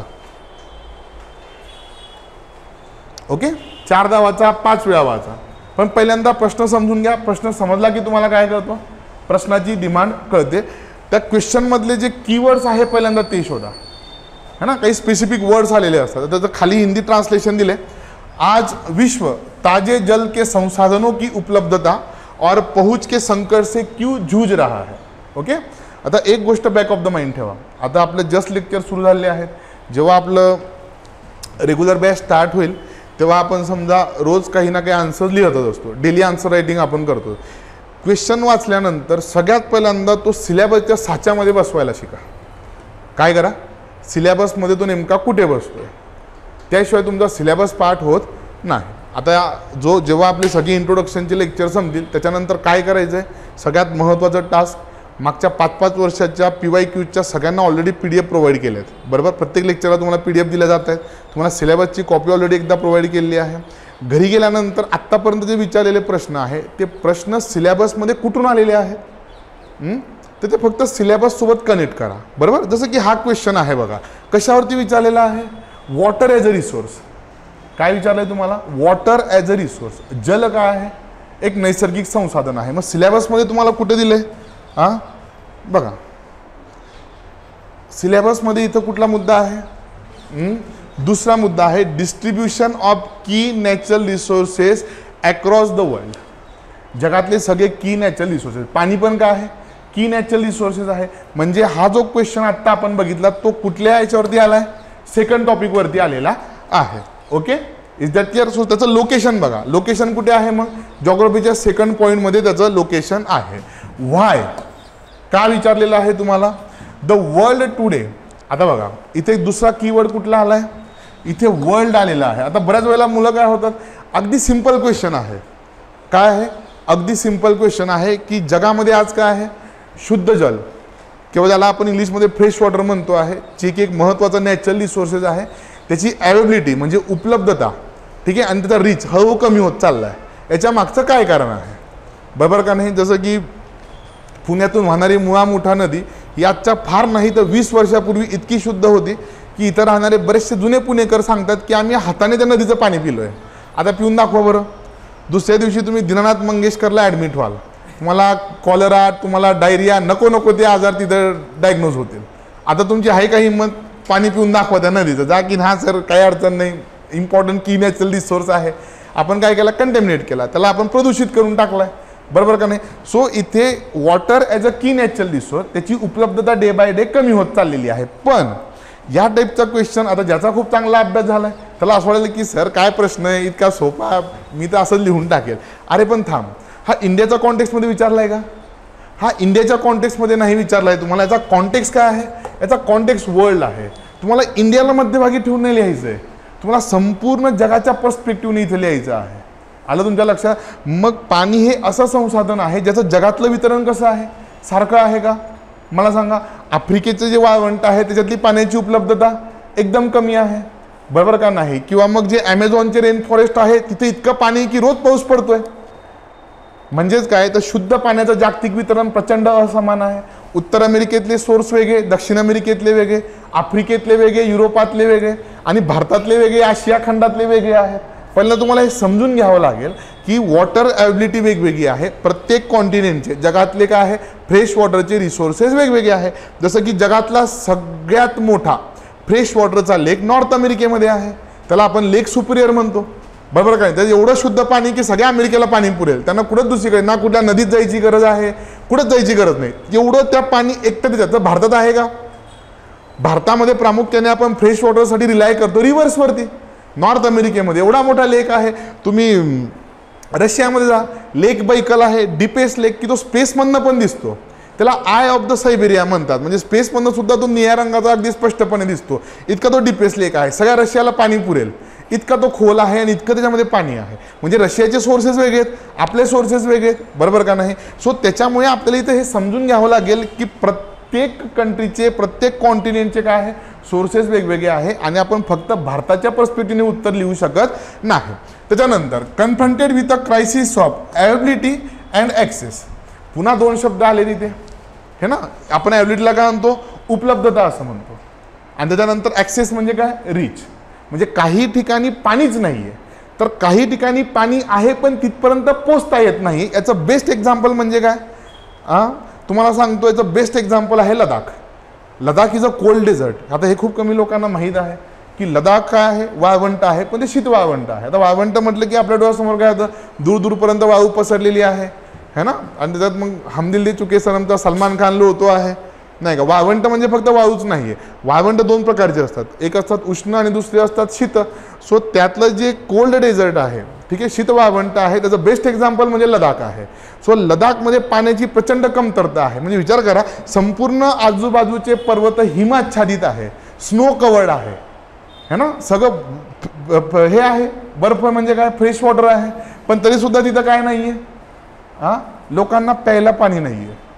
आलं का. म्हणजे काय त्यांना रीच नाही आहेत पण ते पोचू शकत नाही. आणि दुसरं काय उदाहरणार्थ राजस्थान तिथं उपलब्धच नाही आहे पाणी, दूर दूरपर्यंत पाणी नाही आहे. सो क्वेश्चन समजून घ्यावा लागेल बरोबर. सो इथं तुम्हाला काय विचारलंय availability and access to fresh water resources. म्हणजे फक्त नदीबद्दल लिहायचं नाही आहे, फक्त तलावाबद्दल पण लिहायचं नाही आहे, तुम्हाला फक्त ग्लेशियर्सबद्दल पण लिहायचं नाही आहे. तुम्हाला रिसोर्स नाही तुम्हाला रिसोर्सेस विचारलेले आहेत ठीक आहे. जेव्हा तुम्ही खूप सारे आन्सर्स लिहाल हळूहळू हळूहळू तेव्हा तुमच्या लक्षात येईल की क्वेश्चन कसा डिकोड करायचा असतो. आलं लक्षामध्ये. हां एकदा का तुम्हाला ती सवय झाली 100-200 आन्सर्स लिहून झाले की तुम्हाला तो अंदाज यायला लागतो की क्वेश्चनची डिमांड काय काय आहे. मग बघा पहिल्यांदा जेव्हा मी हा क्वेश्चन वाचून दाखवला तुमच्यातल्या किती मुलांना वाटलं होतं की सर सोपा क्वेश्चन आहे. वाटलं होतं ना की हां सर ठीक आहे ना मी लिहू शकतो किंवा मी लिहू शकते हा क्वेश्चन.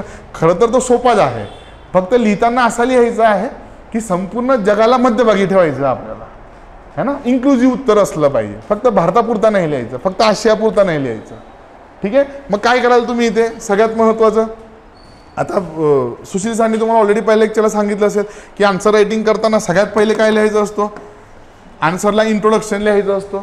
त्याच्यानंतर दुसऱ्या पार्टमध्ये काय असतं बॉडी आणि सगळ्यात शेवटी काय करायचं असतं कन्क्लुजन शेवट करायचा असतो बरोबर.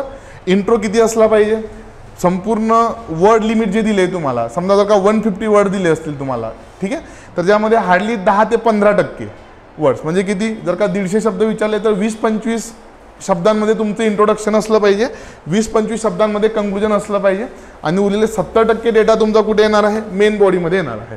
मग उत्तर लिहिताना पहिले तुम्हाला इथे इंट्रोड्यूस करावं लागेल. मग इंट्रोड्यूस कसं करायचं है ना. इंट्रोड्यूस मग कसं करायचं बरं चला एक तुम्हाला छान टेक्निक सांगतो. आता इंट्रोड्यूस कसं करायचं असतं प्रत्येक क्वेश्चनला एक फोकस असतो आणि एक लोकस असतो. फोकस म्हणजे काय क्वेश्चन ज्या टॉपिकवरती विचारला आहे तो टॉपिक काय आहे त्या क्वेश्चनचा फोकस आहे. उदाहरणार्थ इथं टॉप प्रश्न कशावरती विचारला आहे फ्रेश वॉटर रिसोर्सेसवरचा हा प्रश्न आहे. हा काय झाला क्वेश्चनचा फोकस झाला. आणि लोकस काय आहे locus in the sense location सिलेबसमधनं कुठून आलाय की नॅचरल रिसोर्सेस. मग इंट्रोडक्शनमध्ये इधर तुम्ही फोकस तरी डिफाईन करतात किंवा लोकस तरी डिफाईन करतात. म्हणजे इंट्रोडक्शनमध्ये तुम्ही काय लिहिणार आहात इंट्रोडक्शनमध्ये तुम्ही नॅचरल रिसोर्सेसबद्दल लिहिणार आहात. मग इथं काय करायचं तुम्हाला fresh water as a natural resources विचारले मग 1-2 ओळींमध्ये fresh water as a natural resource तुम्हाला जे माहिती आहे ते इथे लिहून टाका. मग काय लिहाल तुम्ही पृथ्वीवरील उपलब्ध एकूण जलाच्या फक्त 3% पाणी काय आहे तर शुद्ध आहे किंवा फ्रेश वॉटर आहे, आणि या 3% पण फक्त आणि फक्त किती टक्के 1% पाणी जे आहे ते आपल्यासाठी उपलब्ध आहे. त्याच्यामुळे पाणी हे जे संसाधन आहे ते आपल्यासाठी अत्यंत महत्त्वाचं आहे. आलं तुमच्या लक्षामध्ये. आणि त्याच्यानंतर पुढे लिहा की some important fresh water resources are, है ना, जगातील काही प्रमुख शुद्ध पाण्याचे संसाधनं. मग पुढे डॅश करून लिहा. तलाव आहेत, नद्या आहेत, तळे आहेत, झरे आहेत, ग्राउंड वॉटर आहे म्हणजे भूजल आहे आणि हिमनद्या आहे. आलं तुमच्या लक्षामध्ये. म्हणजे इंट्रोडक्शनमध्ये काय झालं, तुम्ही रिसोर्सबद्दल लिहिलं, fresh water as a resource, त्याचे एक्झाम्पल्स पण लिहिले की कुठे कुठे तुम्हाला फ्रेश वॉटर मिळतंय. आणि मग त्याच्यानंतर काय करा, त्याच्यानंतर तुम्ही क्वेश्चन टॅकल करायला सुरुवात करा. मग आता सेकंड पार्ट काय विचारलंय तुम्हाला इथे की water as a fresh resource काय आहे, त्याची उपलब्धता आणि त्याचं रीच आहे, त्याच्यापर्यंत जी पोहोचणं आहे ते काय आहे तर दिवसेंदिवस कठीण होत चाललेलं आहे. मग काय लिहाल तुम्ही 1 2 3 4 5 6. मला तुम्हाला एकाखाली एक मुद्दे लिहायला लागतील. सगळ्यात पहिलं काय आहे, आता हे तुम्ही पण सांगू शकता. डे बाय डे काय होत चाललंय, डिमांड वाढत चाललेली आहे. मागणी जसं जसं लोकसंख्या वाढते आहे, औद्योगिकरण वाढत चाललेलं आहे, कृषी क्षेत्राचा विस्तार वाढत चालला आहे, तसं ॲग्रिकल्चरसाठी, इंडस्ट्रीजसाठी आणि डोमेस्टिक कन्झम्पशनसाठी पाण्याची मागणी वाढत चाललेली आहे. पहिले पुणे छोटंसं खेडं होतं, फार दूर जाऊ नका. आजच्या 20-25 वर्षापूर्वी पुणे युनिव्हर्सिटीच्या पुढे जायला लोक घाबरत होते नाही का. आता तर पुणे कुठल्या कुठे पसरलं. मग एवढ्या साऱ्या लोकांना शुद्ध पाणी पुरवणं सोपं आहे का मला सांगा. 20-20 मजली इमारती आल्या पुण्यामध्ये, एका फ्लोअरला 5-5 6-6 फ्लॅट आहे. जर का 20 मजली इमारत असेल, एका फ्लोअरला 6 फ्लॅट असतील तर करा किती झाले, पूर्ण बिल्डिंगमध्ये 120 फ्लॅट. 120 फ्लॅटमध्ये जर का सरासरी 3 जरी पकडले तर किती लोक झाले, 350-400.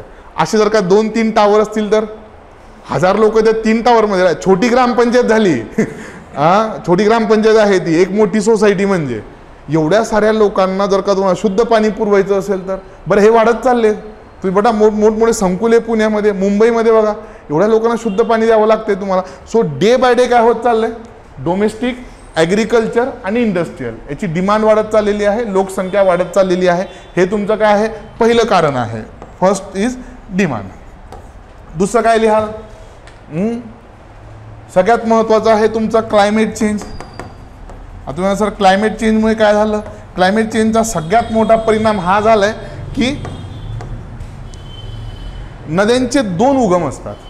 एकतर कुठेतरी जिथं बर्फ आहे है ना, ज्याला आपण काय म्हणतो हिमनदी, ग्लेशियर्स आहे, जसं की गंगा आहे, ब्रह्मपुत्र आहे, सिंधू, यांचं ओरिजिन ग्लेशियर्समध्ये आहे म्हणजे बर्फांमध्ये आहे. उंच पर्वतांमध्ये बर्फ साचलेत तिथून या नद्या ओरिजिनेट होतात. आणि नद्यांचा दुसरा सोर्स कुठे असतो, तिथे प्रचंड पाऊस पडतो, जसं की पश्चिम घाट आहे, प्रचंड पाऊस पडतो. गोदावरी, कृष्णा, भीमा, कावेरी, किंवा मग तुम्ही अमेरिकेमध्ये जा तिथली ॲमेझॉन आहे, ठीक आहे. त्याच्यानंतर वरती गेलात तर मिसिसिपी आहे. या ग्लेशियर्समधून उगम नाही पावत, या इथून उगम पावतो जिथे प्रचंड पाऊस पडतो. बरोबर. आता क्लायमेट चेंजमुळे 2 गोष्टी घडल्या. एक तर ग्लेशियर्स मेल्ट व्हायला लागले हळूहळू करता करता. त्याच्यामुळे काय होत चाललंय तर ह्या ज्या ग्लेशियर्समधून उगम पावणाऱ्या नद्या आहेत हळूहळू त्यांचा सोर्स काय होतोय, कमी होत चालला आहे. बरोबर का नाही. आता ह्या नद्या ज्या असतात ग्लेशियर्समधून ओरिजिनेट होणाऱ्या, वर्षभर पाणी असतं कारण की पावसाळ्यात पण पाणी मिळतं आणि उन्हाळ्यामध्ये बर्फ वितळल्यामुळे पाणी मिळतं. उद्या जर का बर्फच नाही वितळले तर काय होईल, किंवा बर्फच नाही राहिले तर यांना पण फक्त पावसाळ्यात पाणी राहील. आणि क्लायमेट चेंजचा दुसरा इम्पॅक्ट हा झाला आहे की प्रेसिपिटेशनचे पॅटर्न बदलले. कधीही पाऊस पडायला लागलाय, कधीही दुष्काळ पडायला लागलाय. त्याच्यामुळे पण काय झालं तर नद्या कधी कधी खूप पूर येऊन काय होतात, ओव्हरफ्लड होत आहेत, आजूबाजूला त्याचा परिणाम होतो. आणि कधी कधी काय होतंय, पात्र एकदम कोरडं पडतंय, अनिश्चितता वाढली. कशामुळे, क्लायमेट चेंजमुळे. सो क्लायमेट चेंजमुळे 2 गोष्टी घडल्या. एक तर ग्लेशियर्स मेल्ट होत आहेत आणि दुसरं काय झालं, प्रेसिपिटेशनचे पॅटर्न चेंज झाले. त्याच्यानंतर तिसरा मुद्दा काय लिहाल, पोल्युशन आहे. बरं, जे थोडेफार संसाधन आजही उपलब्ध आले ते पण काय करून टाकले आपण, पोल्यूट करून टाकले आपण, है ना. मग त्याच्यामध्ये फार घरातलं सांडपाणी आहे किंवा मग औद्योगिक सांडपाणी आहे, बरोबर का नाही. किंवा जो ॲग्रिकल्चर वेस्ट आहे. आता तुम्हाला सांगा ॲग्रिकल्चर वेस्ट काय आहे, शेतामध्ये आपण मोठ्या प्रमाणात खतं वापरतो, बरोबर का नाही, फर्टिलायझर्स, त्याच्यानंतर फवारणी करतो, कीटकनाशकं वापरतो. हे काय होतात, पावसाच्या पाण्यासोबत वाहून कुठे जाणार आहे, शेवटी फ्रेश नॅचरल रिसोर्सेसमध्ये जाईल. शेतातलं पाणी मग नदीतच जाणार आहे, ओढ्यातलं पाणी पुढे नदीतच जाईल.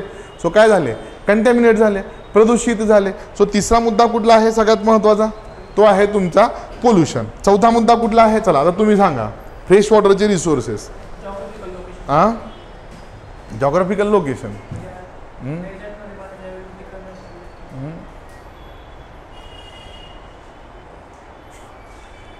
UPSC आणि MPSC किंवा डिस्क्रिप्टिव्ह पॅटर्न जो आहे ओव्हरऑल तो तुम्हाला विचार करायला लावतो. हे पहिलेसारखं नाही. आता 4 ऑप्शन दिलेत आणि एक गोल करा. आता नाही, आता विचार करावा लागेल, विचार करून लिहावं लागेल है ना. मेंदूवर थोडा ताण पडणार आहे है ना. पण काय आहे, कुछ दर्द मीठे होते हैं. एकदा का सवय लागली की मग तुम्हाला जमायला लागते. ते काय फार कठीण नाही आहे. ठीक आहे. काय कारण आहे काय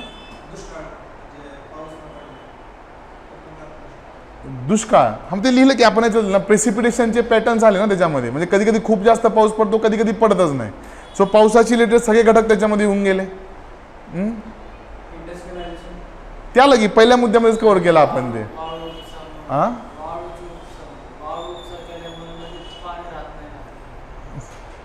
ते अगदी इंडिया सेंट्रिक झालं है ना. इथं काय मी तुला म्हणून ते म्हटलो काय आहे, वर्ल्ड विचारलंय तुला, फक्त भारत नाही विचारलंय नाही का. म्हणजे आपल्या इथं जसे वाळू माफी आहेत तसे अमेरिकेत असतील त्याची शक्यता तितकीशी नाहीच आहे. बरोबर का नाही.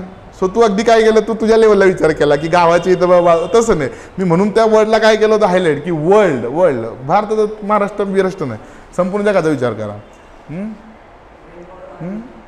एक्झॅक्टली. आपण काय करतोय, ग्राउंड वॉटरचा ओव्हर यूज करतो आहोत. ॲग्रिकल्चरसाठी असेल किंवा डोमेस्टिक यूजसाठी आहे. सो आपण फ्रेश वॉटर रिसोर्सेस संपवले आणि आता आपण कुठे सरकतोय. आता आपण समजा इथे लिहिलं मी over use of ground water. आपण ग्राउंड वॉटरचा प्रचंड ओव्हर यूज करतो आहोत. बरोबर ना. हळूहळू काय केलं, जंगलं तोडली आणि शेती करायला सुरुवात केली. शेतीला पाणी नाही म्हणून काय केलं, बोरवेल करायला सुरुवात केली. रात्र बोरवेल चालते, ऊसच ऊस सगळीकडे, केळीच सोड पाणी. आपण ते जमिनीतलं पाणी संपून चाललंय ना. बरं, हे भारतापुरताच आहे का, नाही. संपूर्ण जगभरातली ही स्टोरी आहे. संपूर्ण ट्रॉपिकल कंट्रीजमध्ये ऊस आहेच आहे नाही का. सगळीकडे पाण्याची बोंबा आहेच. आलं तुमच्या लक्षात. सो एक ओव्हर यूज आहे. त्याच्यानंतर 5वा मुद्दा काय लिहायला याच्यामध्ये, एक वॉटर मॅनेजमेंट नावाचा एक महत्त्वाचा इश्यू बघा. जे पाणी उपलब्ध आहे त्याच्या मॅनेजमेंटसाठी तुमच्याजवळ एक चांगली पॉलिसी असली पाहिजे. जर का तुमच्याजवळ ती पॉलिसी नसेल तर तुम्ही काय कराल, त्या वॉटर ॲज अ रिसोर्सचा मिसयूज कराल. उदाहरणार्थ तुम्हाला सांगतो, आता मी तुम्हाला एक्झाम्पल भारताच्या कॉन्टेक्स्टमध्ये देतो, तुम्ही समजून घ्या. जनरली आपण आंघोळ करताना कधी हा विचार केला आहे का की मी किती बादल्या पाणी यूज केलं. आता खरं तर की नॅचरल रिसोर्स आहे वॉटर, आपण विचार करतो का. जर का सोलरचं गरम पाणी असेल तर आपण 2-4 मिनटं एक्स्ट्रा थांबतो, भारी वाटतं एकदम. निवांत हिवाळा असेल तर एकदम नाही का. कधी 2, 4, 5, 6 बादल्या पण यूज करतोय. पण तिथं जर का मीटर लावले तर पाण्यासाठी, जसं इलेक्ट्रिसिटी मीटर आहेत तसं प्रत्येक ठिकाणी जर मीटर आले तर कदाचित तुमच्यातले काही आंघोळ पण करणार नाही नाही का, की नको सर पाण्याचं बिल खूप जास्त यायला लागलं आहे आजकाल. सो आम्ही ठरवलं की आठवड्यातनं 2दा-3दा आंघोळ करायची. होऊ शकतं का नाही. एक चांगली पॉलिसी असली पाहिजे. किंवा ॲग्रिकल्चरसाठी बघा, तुम्ही सरळ शेतात पाणी सोडते, त्याचं जे ठिबक वापरलं तर, त्याच्याऐवजी जर का तुषार सिंचन वापरलं तर पाण्याची बचत होणार नाही का. 100% बचत होणार आहे. सो कुठल्याही कंट्रीला फ्रेश वॉटरचं जे fresh water as a natural resource जे आहे त्याच्या मॅनेजमेंटसाठी काय असली पाहिजे, एक प्रॉपर पॉलिसी असली पाहिजे. सो आपण इथं 5वा मुद्दा काय लिहू शकतो, लॅक ऑफ पॉलिसी. आलं तुमच्या लक्षामध्ये. चला 6वा मुद्दा काय लिहाल, विचार करा. मी तुम्हाला काय म्हटलं, डिस्क्रिप्टिव्ह पॅटर्न तुम्हाला विचार करायला लावतो. आता जेव्हा तुम्ही या रिलेटेड टॉपिक वाचाल तुमच्या बॅक ऑफ द माइंड ते सुरू होऊन जातं की नाही असं विचारलं होतं बरं का, मग मी इथे हे लिहिलं असं. सो तुम्हाला सवय लागेल. ते हळूहळू, ते एकदम होणार नाही की पहिल्या दिवशी घाबरून पण जायचं नाही है ना, घाबरायचं नाही. ते हळूहळू ते प्रॅक्टिस मेक्स मॅन परफेक्ट. तुम्ही जसं लिहत जाल 1, 2, 3, 4, 5, पहिला आन्सर लिहिताना एवढी भीती वाटते माणसाला की कसं लिहू काय लिहू, पण ती 100व्या आन्सरला ती भीती पूर्ण निघून गेलेली असते. प्रश्न हातात पडल्या तुमचा पेन सुरू होतो. ठीक आहे, कंटेंट आहे तुमच्याकडे, तुम्हाला माहिती आहे. बरोबर का नाही, तुम्हाला माहिती आहे. ठीक आहे. पण ते इंडस्ट्रियल याच्यात झालं. ते मग ते प्रायमरी सेक्टरमध्ये येईल ना, की बाबा प्रायमरी, सेकंडरी आणि याच्यामध्ये टर्शरी सेक्टरमध्ये काय करतो की डोमेस्टिक कन्झम्पशनसाठी मोठ्या प्रमाणात वॉटर यूज करतो. आपण ते पहिल्या मुद्द्यामध्ये सगळं कव्हर करून घेतलं. प्रायमरी सेक्टरमध्ये ॲग्रिकल्चर आलं, मायनिंग आलं, ठीक आहे, सगळं झालं त्याच्यामध्ये. सेकंडरीमध्ये इंडस्ट्रीज आल्या, इंडस्ट्रीजमध्ये यूज होणारं पाणी आलं, सगळं आलं. डोमेस्टिक यूजमध्ये पण सगळं आलं, धुनी भांडी आंघोळीचं पाणी सगळं आलं, गाड्या धुवायला वापरणारं पाणी सगळं. पण तुम्ही स्पेसिफिक नाही लिहू शकत नाही इथे तुम्ही असं. ते पोल्युशनमध्ये आलं, कंटॅमिनेशन करतो. तर कंटॅमिनेशन वेगवेगळ्या पद्धतीने होतं. आता हा जो एक मिनिट, हा आता हा जो क्वेश्चन होता हा तुम्हाला 150 वर्ड्समध्ये लिहायचा आहे, 150 शब्दामध्ये. म्हणजे तू अगदी स्पेसिफिक नाही लिहू शकत ना. जसं की शाळेच्या पुस्तकामध्ये चित्र दिलंय, लोक म्हशी धुत आहे, एक गाडीवरती पाणी मारतंय, असं तुम्ही अगदी लिहिलं तर मग तो एसे होऊन जाईल तिथे. तुम्हाला अगदी इन्क्लुझिव्हली लिहावं लागेल. औद्योगिक क्षेत्र म्हटलं की त्यात मग सगळं झालं, सगळं म्हणजे सगळं झालं. प्राथमिक क्षेत्र म्हटलं की मग त्यात सगळं आलं, शेती बीती खाणकाम सगळं झालं. हां का बोल, काय म्हणतो?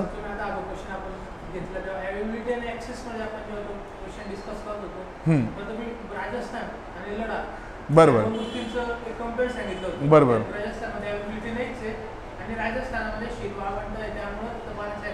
नाहीच. इन्फ्रास्ट्रक्चर हा जो मुद्दा आहे तो इन्फ्रास्ट्रक्चरचा आहे, लॅक ऑफ इन्फ्रास्ट्रक्चर. लडाखमध्ये किती धरण आहेत सांगा बरं मला, आहेत का? हां काय? हां मग तो पुढचा तोच मुद्दा आहे की येणार, ते ॲक्सेसिबिलिटीकडे पण येतोय ना. तू पहिले चालला गेला तिकडे. हां येतोय की अजून 6 मुद्दे लिहिलेत ना, 6 नंबर लिहिलेत मी, ते 5च झालेत, 6वाली सांगतो की तुला. हां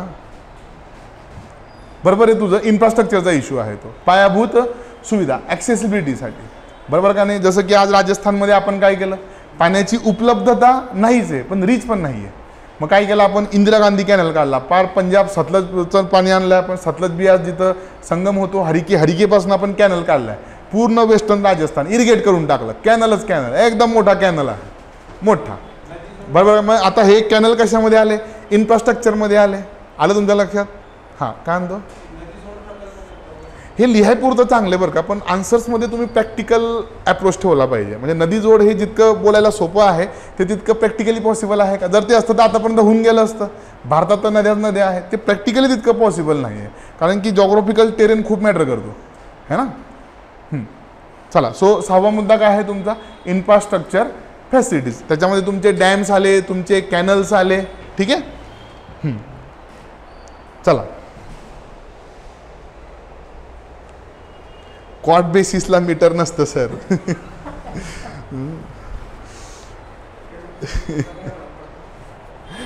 कॉट बेसिसवाल्यांना मोजून एक बादली देतील कॉट बेसिसवाले, की एक बादली घेऊन जा अंघोळ कर, ठीक आहे. पूर्ण नाही भिजलास तरी आम्हाला काय घेणं देणं ना. चला, इज दॅट क्लिअर? सिलेबस कळला GS1 जॉग्राफीचा नक्की? ओके.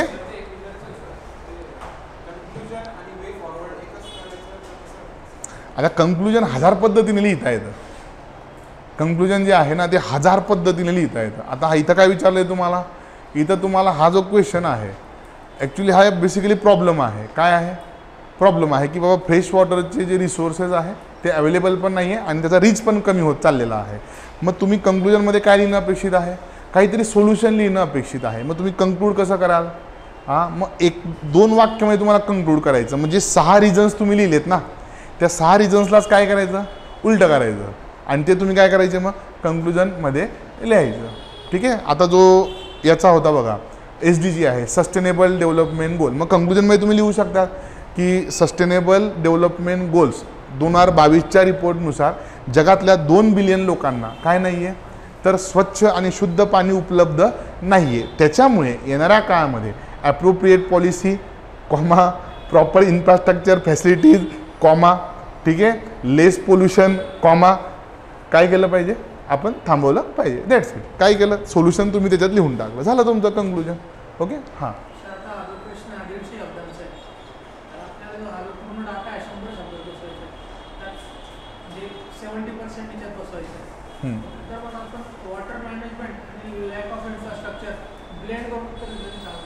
नाही नाही नाही, आता सेपरेट मुद्दे लिहा ते, ठीक आहे, ते एकत्र नाही करायचे.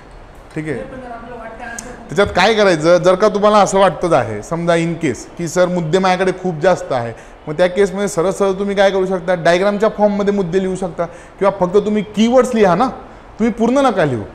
ठीक आहे. की बाबा इन्फ्रास्ट्रक्चर फॅसिलिटी फक्त लिहा, lack of infrastructure facilities, lack of proper water management policy, त्याच्यानंतर over use of ground water. किती शब्दामध्ये होणार तुझं? हां हे जे 6 कारण आहेत हे फार तर 20-30 शब्दामध्ये संपतील तुझे. फार फार तर 40 शब्द. मग त्या केसमध्ये तू वाक्य छोटं कर, मुद्दे एकत्र करू नको, कारण की मुद्द्यांनाच तुला मार्क मिळणार तिथे. तू 6 मुद्दे लिहिशील, जर का प्रत्येक मुद्द्याला अर्धा मार्क जरी पकडला, तू इंट्रोडक्शनला समज तुला 1.5 मार्क दिला, त्यानंतर मेन बॉडीला तुला 3 मार्क दिले, कन्क्लुजनला 1 मार्क दिला, तू 5 मार्क प्लस पोहोचशील ना. तर तू सगळे एकत्र करून टाकशील, तू ब्लेंड केले सगळे, तर 3-4 मुद्दे लिहिले सपोज, तू इन्क्लुझिव्ह लिहिले, पण तू 3-4च लिहिले ते मुद्दे. त्याच्यामुळे काय होऊ शकतं, कदाचित तुझे मार्क्स कमी होऊ शकतात. सो मुद्दे ताणायचे, मुद्दे कॉम्प्रेस नाही करायचे कधी. म्हणजे एकाचे 4 करता आले तर करा, 4चा 1 नका करू. ठीक आहे, हां लक्षात ठेवा. ओके, कळलं तुला मुद्दा. चला आता आयडियल केसमध्ये 50% प्लस गेले पाहिजे, म्हणजे 5 मार्कापेक्षा जास्त आले तर जिंकलात तुम्ही, नाही का. हां, तुम्हाला इंटरव्ह्यूचा कॉल येऊन जाईल. प्रत्येक क्वेश्चनला जर सरासरी तुम्हाला एक 5पेक्षा जास्त पडले किंवा 50% पेक्षा अबोव तर आयडियल आहे, ते मिळतात. एक चांगलं उत्तर लिहिलं तर 5, 5.5, 6पर्यंत मिळून जातं. अगदीच एक्स्ट्राऑर्डिनरी लिहिलं अगदीच तर मग तुम्हाला 6.5पर्यंत मिळू शकतं. ठीक आहे, अगदी फ्री हँडने कधी मार्क देत नाही, कारण की त्यांचा अप्रोच खूप इन्क्लुझिव्ह असतो आणि ते तुम्हाला फार कमी त्याच्याबद्दल बोलू आपण. सर तुमचं ऑलरेडी रायटिंग स्किलवरती एक सेशन घेणारच आहे, त्याच्यामुळे मी त्याच्यावरती बोलत नाही. आपण जेव्हा ॲक्च्युअल जॉग्राफीला स्टार्ट करू तेव्हा मी तुम्हाला माझा सब्जेक्ट कसा लिहायचा ते मी तुम्हाला प्रॉपर सांगेन. सो ओव्हरऑल रायटिंगबद्दल मी नाही बोलणार. सुशील सर त्याच्यावरती एक सेपरेट सेशनच घेणार आहे की किती मार्क्सला किती वर्ड्स, टी डायग्राम्स कशा काढायच्या, डायग्राम्सचे रूल्स कुठले कुठले असतात है ना. जर का तुमच्याकडे कंटेंट जास्त असेल तर तो कसा बसवायचा, कंटेंट कमी असेल तर तो कसा बसवायचा, क्वेश्चन कसा डिकोड, याच्यावरती ऑलरेडी एक सेशन होणार आहे. ठीक आहे, मी माझ्या सब्जेक्टचं तुम्हाला जेव्हा आपला ॲक्च्युअल कोर्स सुरू होईल तेव्हा मी तुम्हाला सांगेल. चला, सो आज आपण काय बघितलं, आज आपला GS1 मधलं जॉग्राफी आणि GS3 मधलं एन्व्हायरमेंटल इकोलॉजी अँड डिझास्टर मॅनेजमेंटबद्दल चर्चा करायची आहे. त्याच्यातलं आपण सगळ्यात पहिल्यांदा आपण GS1 मधलं जॉग्राफी बघितलं. सिलेबस तुमच्या समोर आहे. सिलेबसमध्ये जॉग्राफीचे 3 मुद्दे दिलेले आहे. पहिल्यांदा आपण काय केलं, 3 मुद्द्यांची अगदी तोंड ओळख करून घेतली. त्याच्यानंतर आपण काय केलं, त्याचं आत्तापर्यंत मागच्या 5 वर्षांचं जे मार्क्सचं वेटेज आहे त्याच्याबद्दल चर्चा केली की मागच्या 5 वर्षामध्ये या टॉपिकवरती किती किती प्रश्न UPSCने विचारलेले आहे. त्याच्यानंतर आपण पुढे काय बघितलं, जो एक टॉपिक आहे, जे 3 टॉपिक दिले सिलेबसमध्ये जॉग्राफीचे, त्या प्रत्येक टॉपिकचं आपण काय बघितलं, एकदम डिटेलमध्ये जाऊन ॲनालिसिस बघितलं. सो पहिला टॉपिक बघितला आपण silent features of world physical geography. Physical geography म्हणजे काय आहे नेमकं, सायलेंट फीचर्स म्हणजे काय, वर्ल्डचे म्हणजे नेमकं काय. सो टोटल आपण इथं काय केलं, डिकोड केलं. त्याच्यानंतर आपण दुसरा मुद्दा बघितला. दुसऱ्या मुद्द्यामध्ये ॲक्च्युली 2 सेपरेट मुद्दे आहे. ठीक आहे, एक मुद्दा कुठला होता, एक होता की नॅचरल रिसोर्सेसचा आणि दुसरा मुद्दा कुठला आहे, प्रायमरी, सेकंडरी आणि टर्शरी इंडस्ट्रीजचा. Is that clear. सो त्याचे आपण एक्झाम्पल्स बघितले, टॉपिकमध्ये काय काय विचारले गेले त्याच्याबद्दल आपण चर्चा केली with the help of examples. आणि त्याच्यानंतर सगळ्यात शेवटी आपण काय बघितलं, तिसरा मुद्दा बघितला. आणि तिसऱ्या मुद्द्यामध्ये काय आहे, पुन्हा याच्यात पण 2 सब टॉपिक आहेत. पहिल्या याच्यामध्ये तुम्हाला इम्पॉर्टंट जॉग्राफिकल फेनॉमिना दिले, व्होल्कॅनो, सुनामी, अर्थक्वेक आणि त्याच्यानंतर सायक्लोन. हे सगळं आपण बघितलं, एकदम इझी टॉपिक आहे. त्याच्यानंतर आपण जो दुसरा टॉपिक आहे तो काय आहे तुमचा, तर क्रिटिकल जे चेंजेस आहे जॉग्राफिकल फीचर्समधले ते तुम्हाला इथं दिले. याचे एक्झाम्पल्स मी तुम्हाला सांगितले. किंवा तुम्हाला अजून एक याचं एक्झाम्पल देऊ शकतो, डे बाय डे काय होत चालली, सॉईल डिग्रेड होत चाललेली आहे, ओव्हर यूज ऑफ फर्टिलायझर्स करतोय, बरोबर ना. तुम्ही ते सद्गुरू माहीत असतील तुम्हाला, त्यांनी सेव्ह सॉईल नावाचं एक अभियानच सुरू केलेलं आहे की येणाऱ्या काळामध्ये जसशी लोकसंख्या वाढत चालली आहे आपली फूडची डिमांड पण वाढत जाणार आहे, आपलं अजून जास्त अन्न लागणार आहे. पण एका बाजूला अन्नाची खूप जास्त गरज निर्माण होत असताना दुसऱ्या बाजूला आपण soil as a natural resource काय करत चाललो आहे, डिग्रेड करत चाललो आहे. म्हणजे उद्या खाणारे तोंड काहीतरी बिलियन असतील आणि शेतीसाठी मात्र काय नसेल, फर्टाईल सॉईलच उपलब्ध नसेल. आलं तुमच्या लक्षात. म्हणजे काय आहे, change in a geographical feature. मग उद्या तुम्हाला याच्यावरती प्रश्न विचारला जाऊ शकतो, कशावरती, सॉईलवरती. आलं तुमच्या लक्षामध्ये, क्लिअर आहे.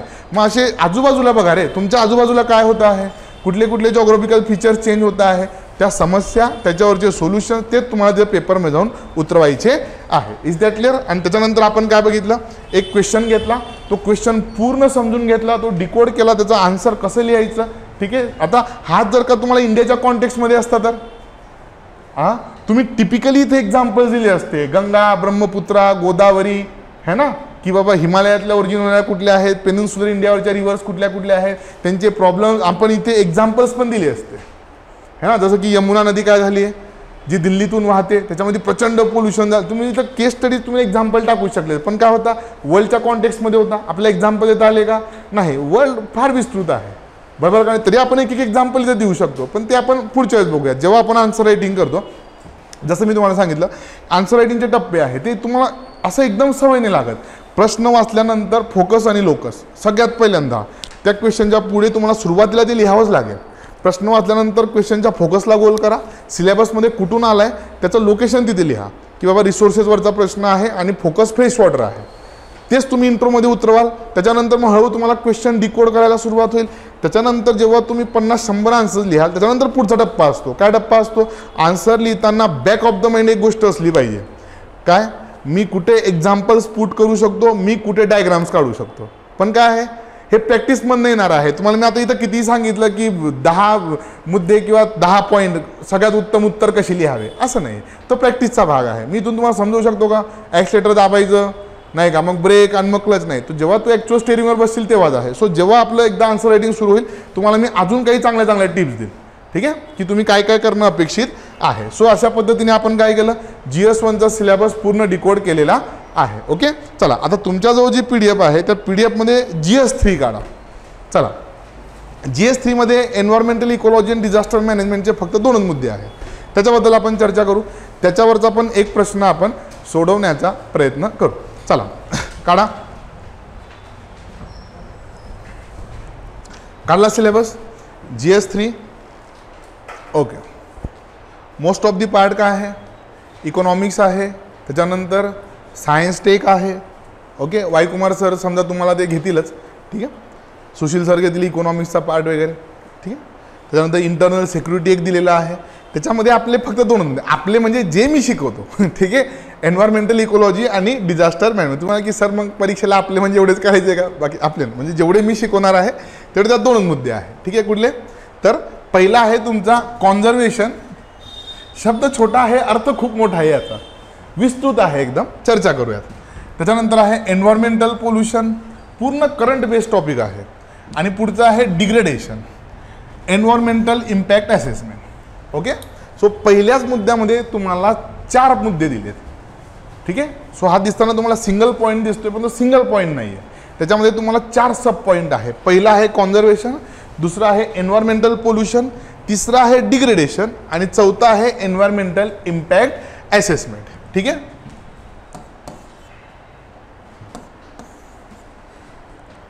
आता तुम्ही दुसऱ्या आणि तिसऱ्या मुद्द्याला एकत्र पण करू शकता. जसं की environmental pollution and degradation separate शिकायला झालं तर सेपरेट पण शिकता येतो, एकत्र करता आलं तरी काही अडचण नाही. आणि पुढचं आहे disaster and disaster management, disaster risk resilience and resilience society. सगळ्यात सोपा मुद्दा आहे, एकदम सोपा. म्हणजे तुम्ही एक 4-5 दिवसामध्ये याची तयारी करा, इतका सोपा आहे. याचे आन्सर्स खूप कॉमन आहेत. डिझास्टर कुठले असू द्या, सोल्युशन ऑलमोस्ट सेम असतं.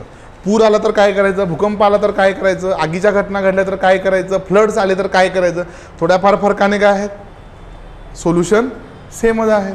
बरोबर का नाही? त्याच्यामुळे गव्हर्नमेंटच्या पॉलिसीज वगैरे जर का बदलल्या तर त्याच्यावरती प्रश्न विचारले जातात. याच्याबद्दल आपण चर्चा इन डिटेल करूयात. ठीक आहे, सो GS3 मधला डिझास्टर मॅनेजमेंट आणि एन्व्हायरमेंटल इकॉलॉजीचे हे 2 मुद्दे आहे. तुमच्या नोट्समध्ये एकदा बघून घ्या आणि त्याच्यापुढे लिहून घ्या. तुम्हाला जो सिलेबसची कॉपी प्रोव्हाइड केली बघा त्याच्यापुढे लिहून घ्या environmental ecology and disaster management असं लिहा त्या 2 मुद्द्यांच्या पुढे. म्हणजे घर जाऊन ते तुम्हाला एकदम स्पष्टपणे कळेल की मी आज नेमकं काय बघितलं. जॉग्राफी कुठे दिले, पॉलिटी कुठे दिले, इकॉनॉमिक्स कुठे दिले है ना, एन्व्हायरमेंट कुठे दिले, नेमकं GS3 मध्ये आहे आपल्याला. Environmental ecology and disaster management त्या 2 मुद्द्यांच्या पुढे लिहा. पहिला मुद्दा आहे एन्व्हायरमेंटल इकॉलॉजी, जो हा मुद्दा आहे ना, conservation, environmental pollution and degradation आणि एन्व्हायरमेंटल इम्पॅक्ट असेसमेंट.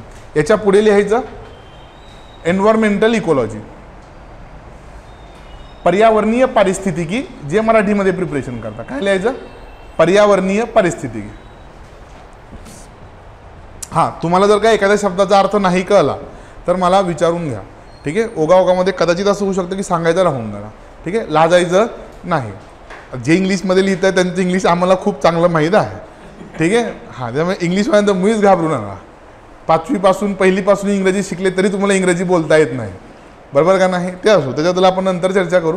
पण तरीसुद्धा घाबरायचं नाही की सर याचा मराठी अर्थ सांगा. कारण की लेक्चर सुरू असताना तुम्ही सगळ्यांनी रनिंग नोट्स काढायच्याच आहे. जे इंग्लिशमध्ये करतायत त्यांनी इंग्लिशमध्ये काढा, जे मराठीमध्ये करतायत त्यांनी मराठीमध्ये काढा. सो आत्तापर्यंत मी जेवढं बोलत त्यानं तुमच्या लक्षात आलं असेल, इंग्रजी आणि मराठी असे दोन्ही वर्ड्स मी काय करतो आहे, यूज करतो आहे. आणि तुमचं असंही नाही आहे की सर पूर्णच मराठी बोला, तर तुम्हाला थोडेफार इंग्रजी शब्द कळतात, बरोबर का नाही. सो ते बायलिंग्युअल आहे, तुम्ही त्याच्या रनिंग नोट्स काढत राहिल्या पाहिजे. ठीक आहे.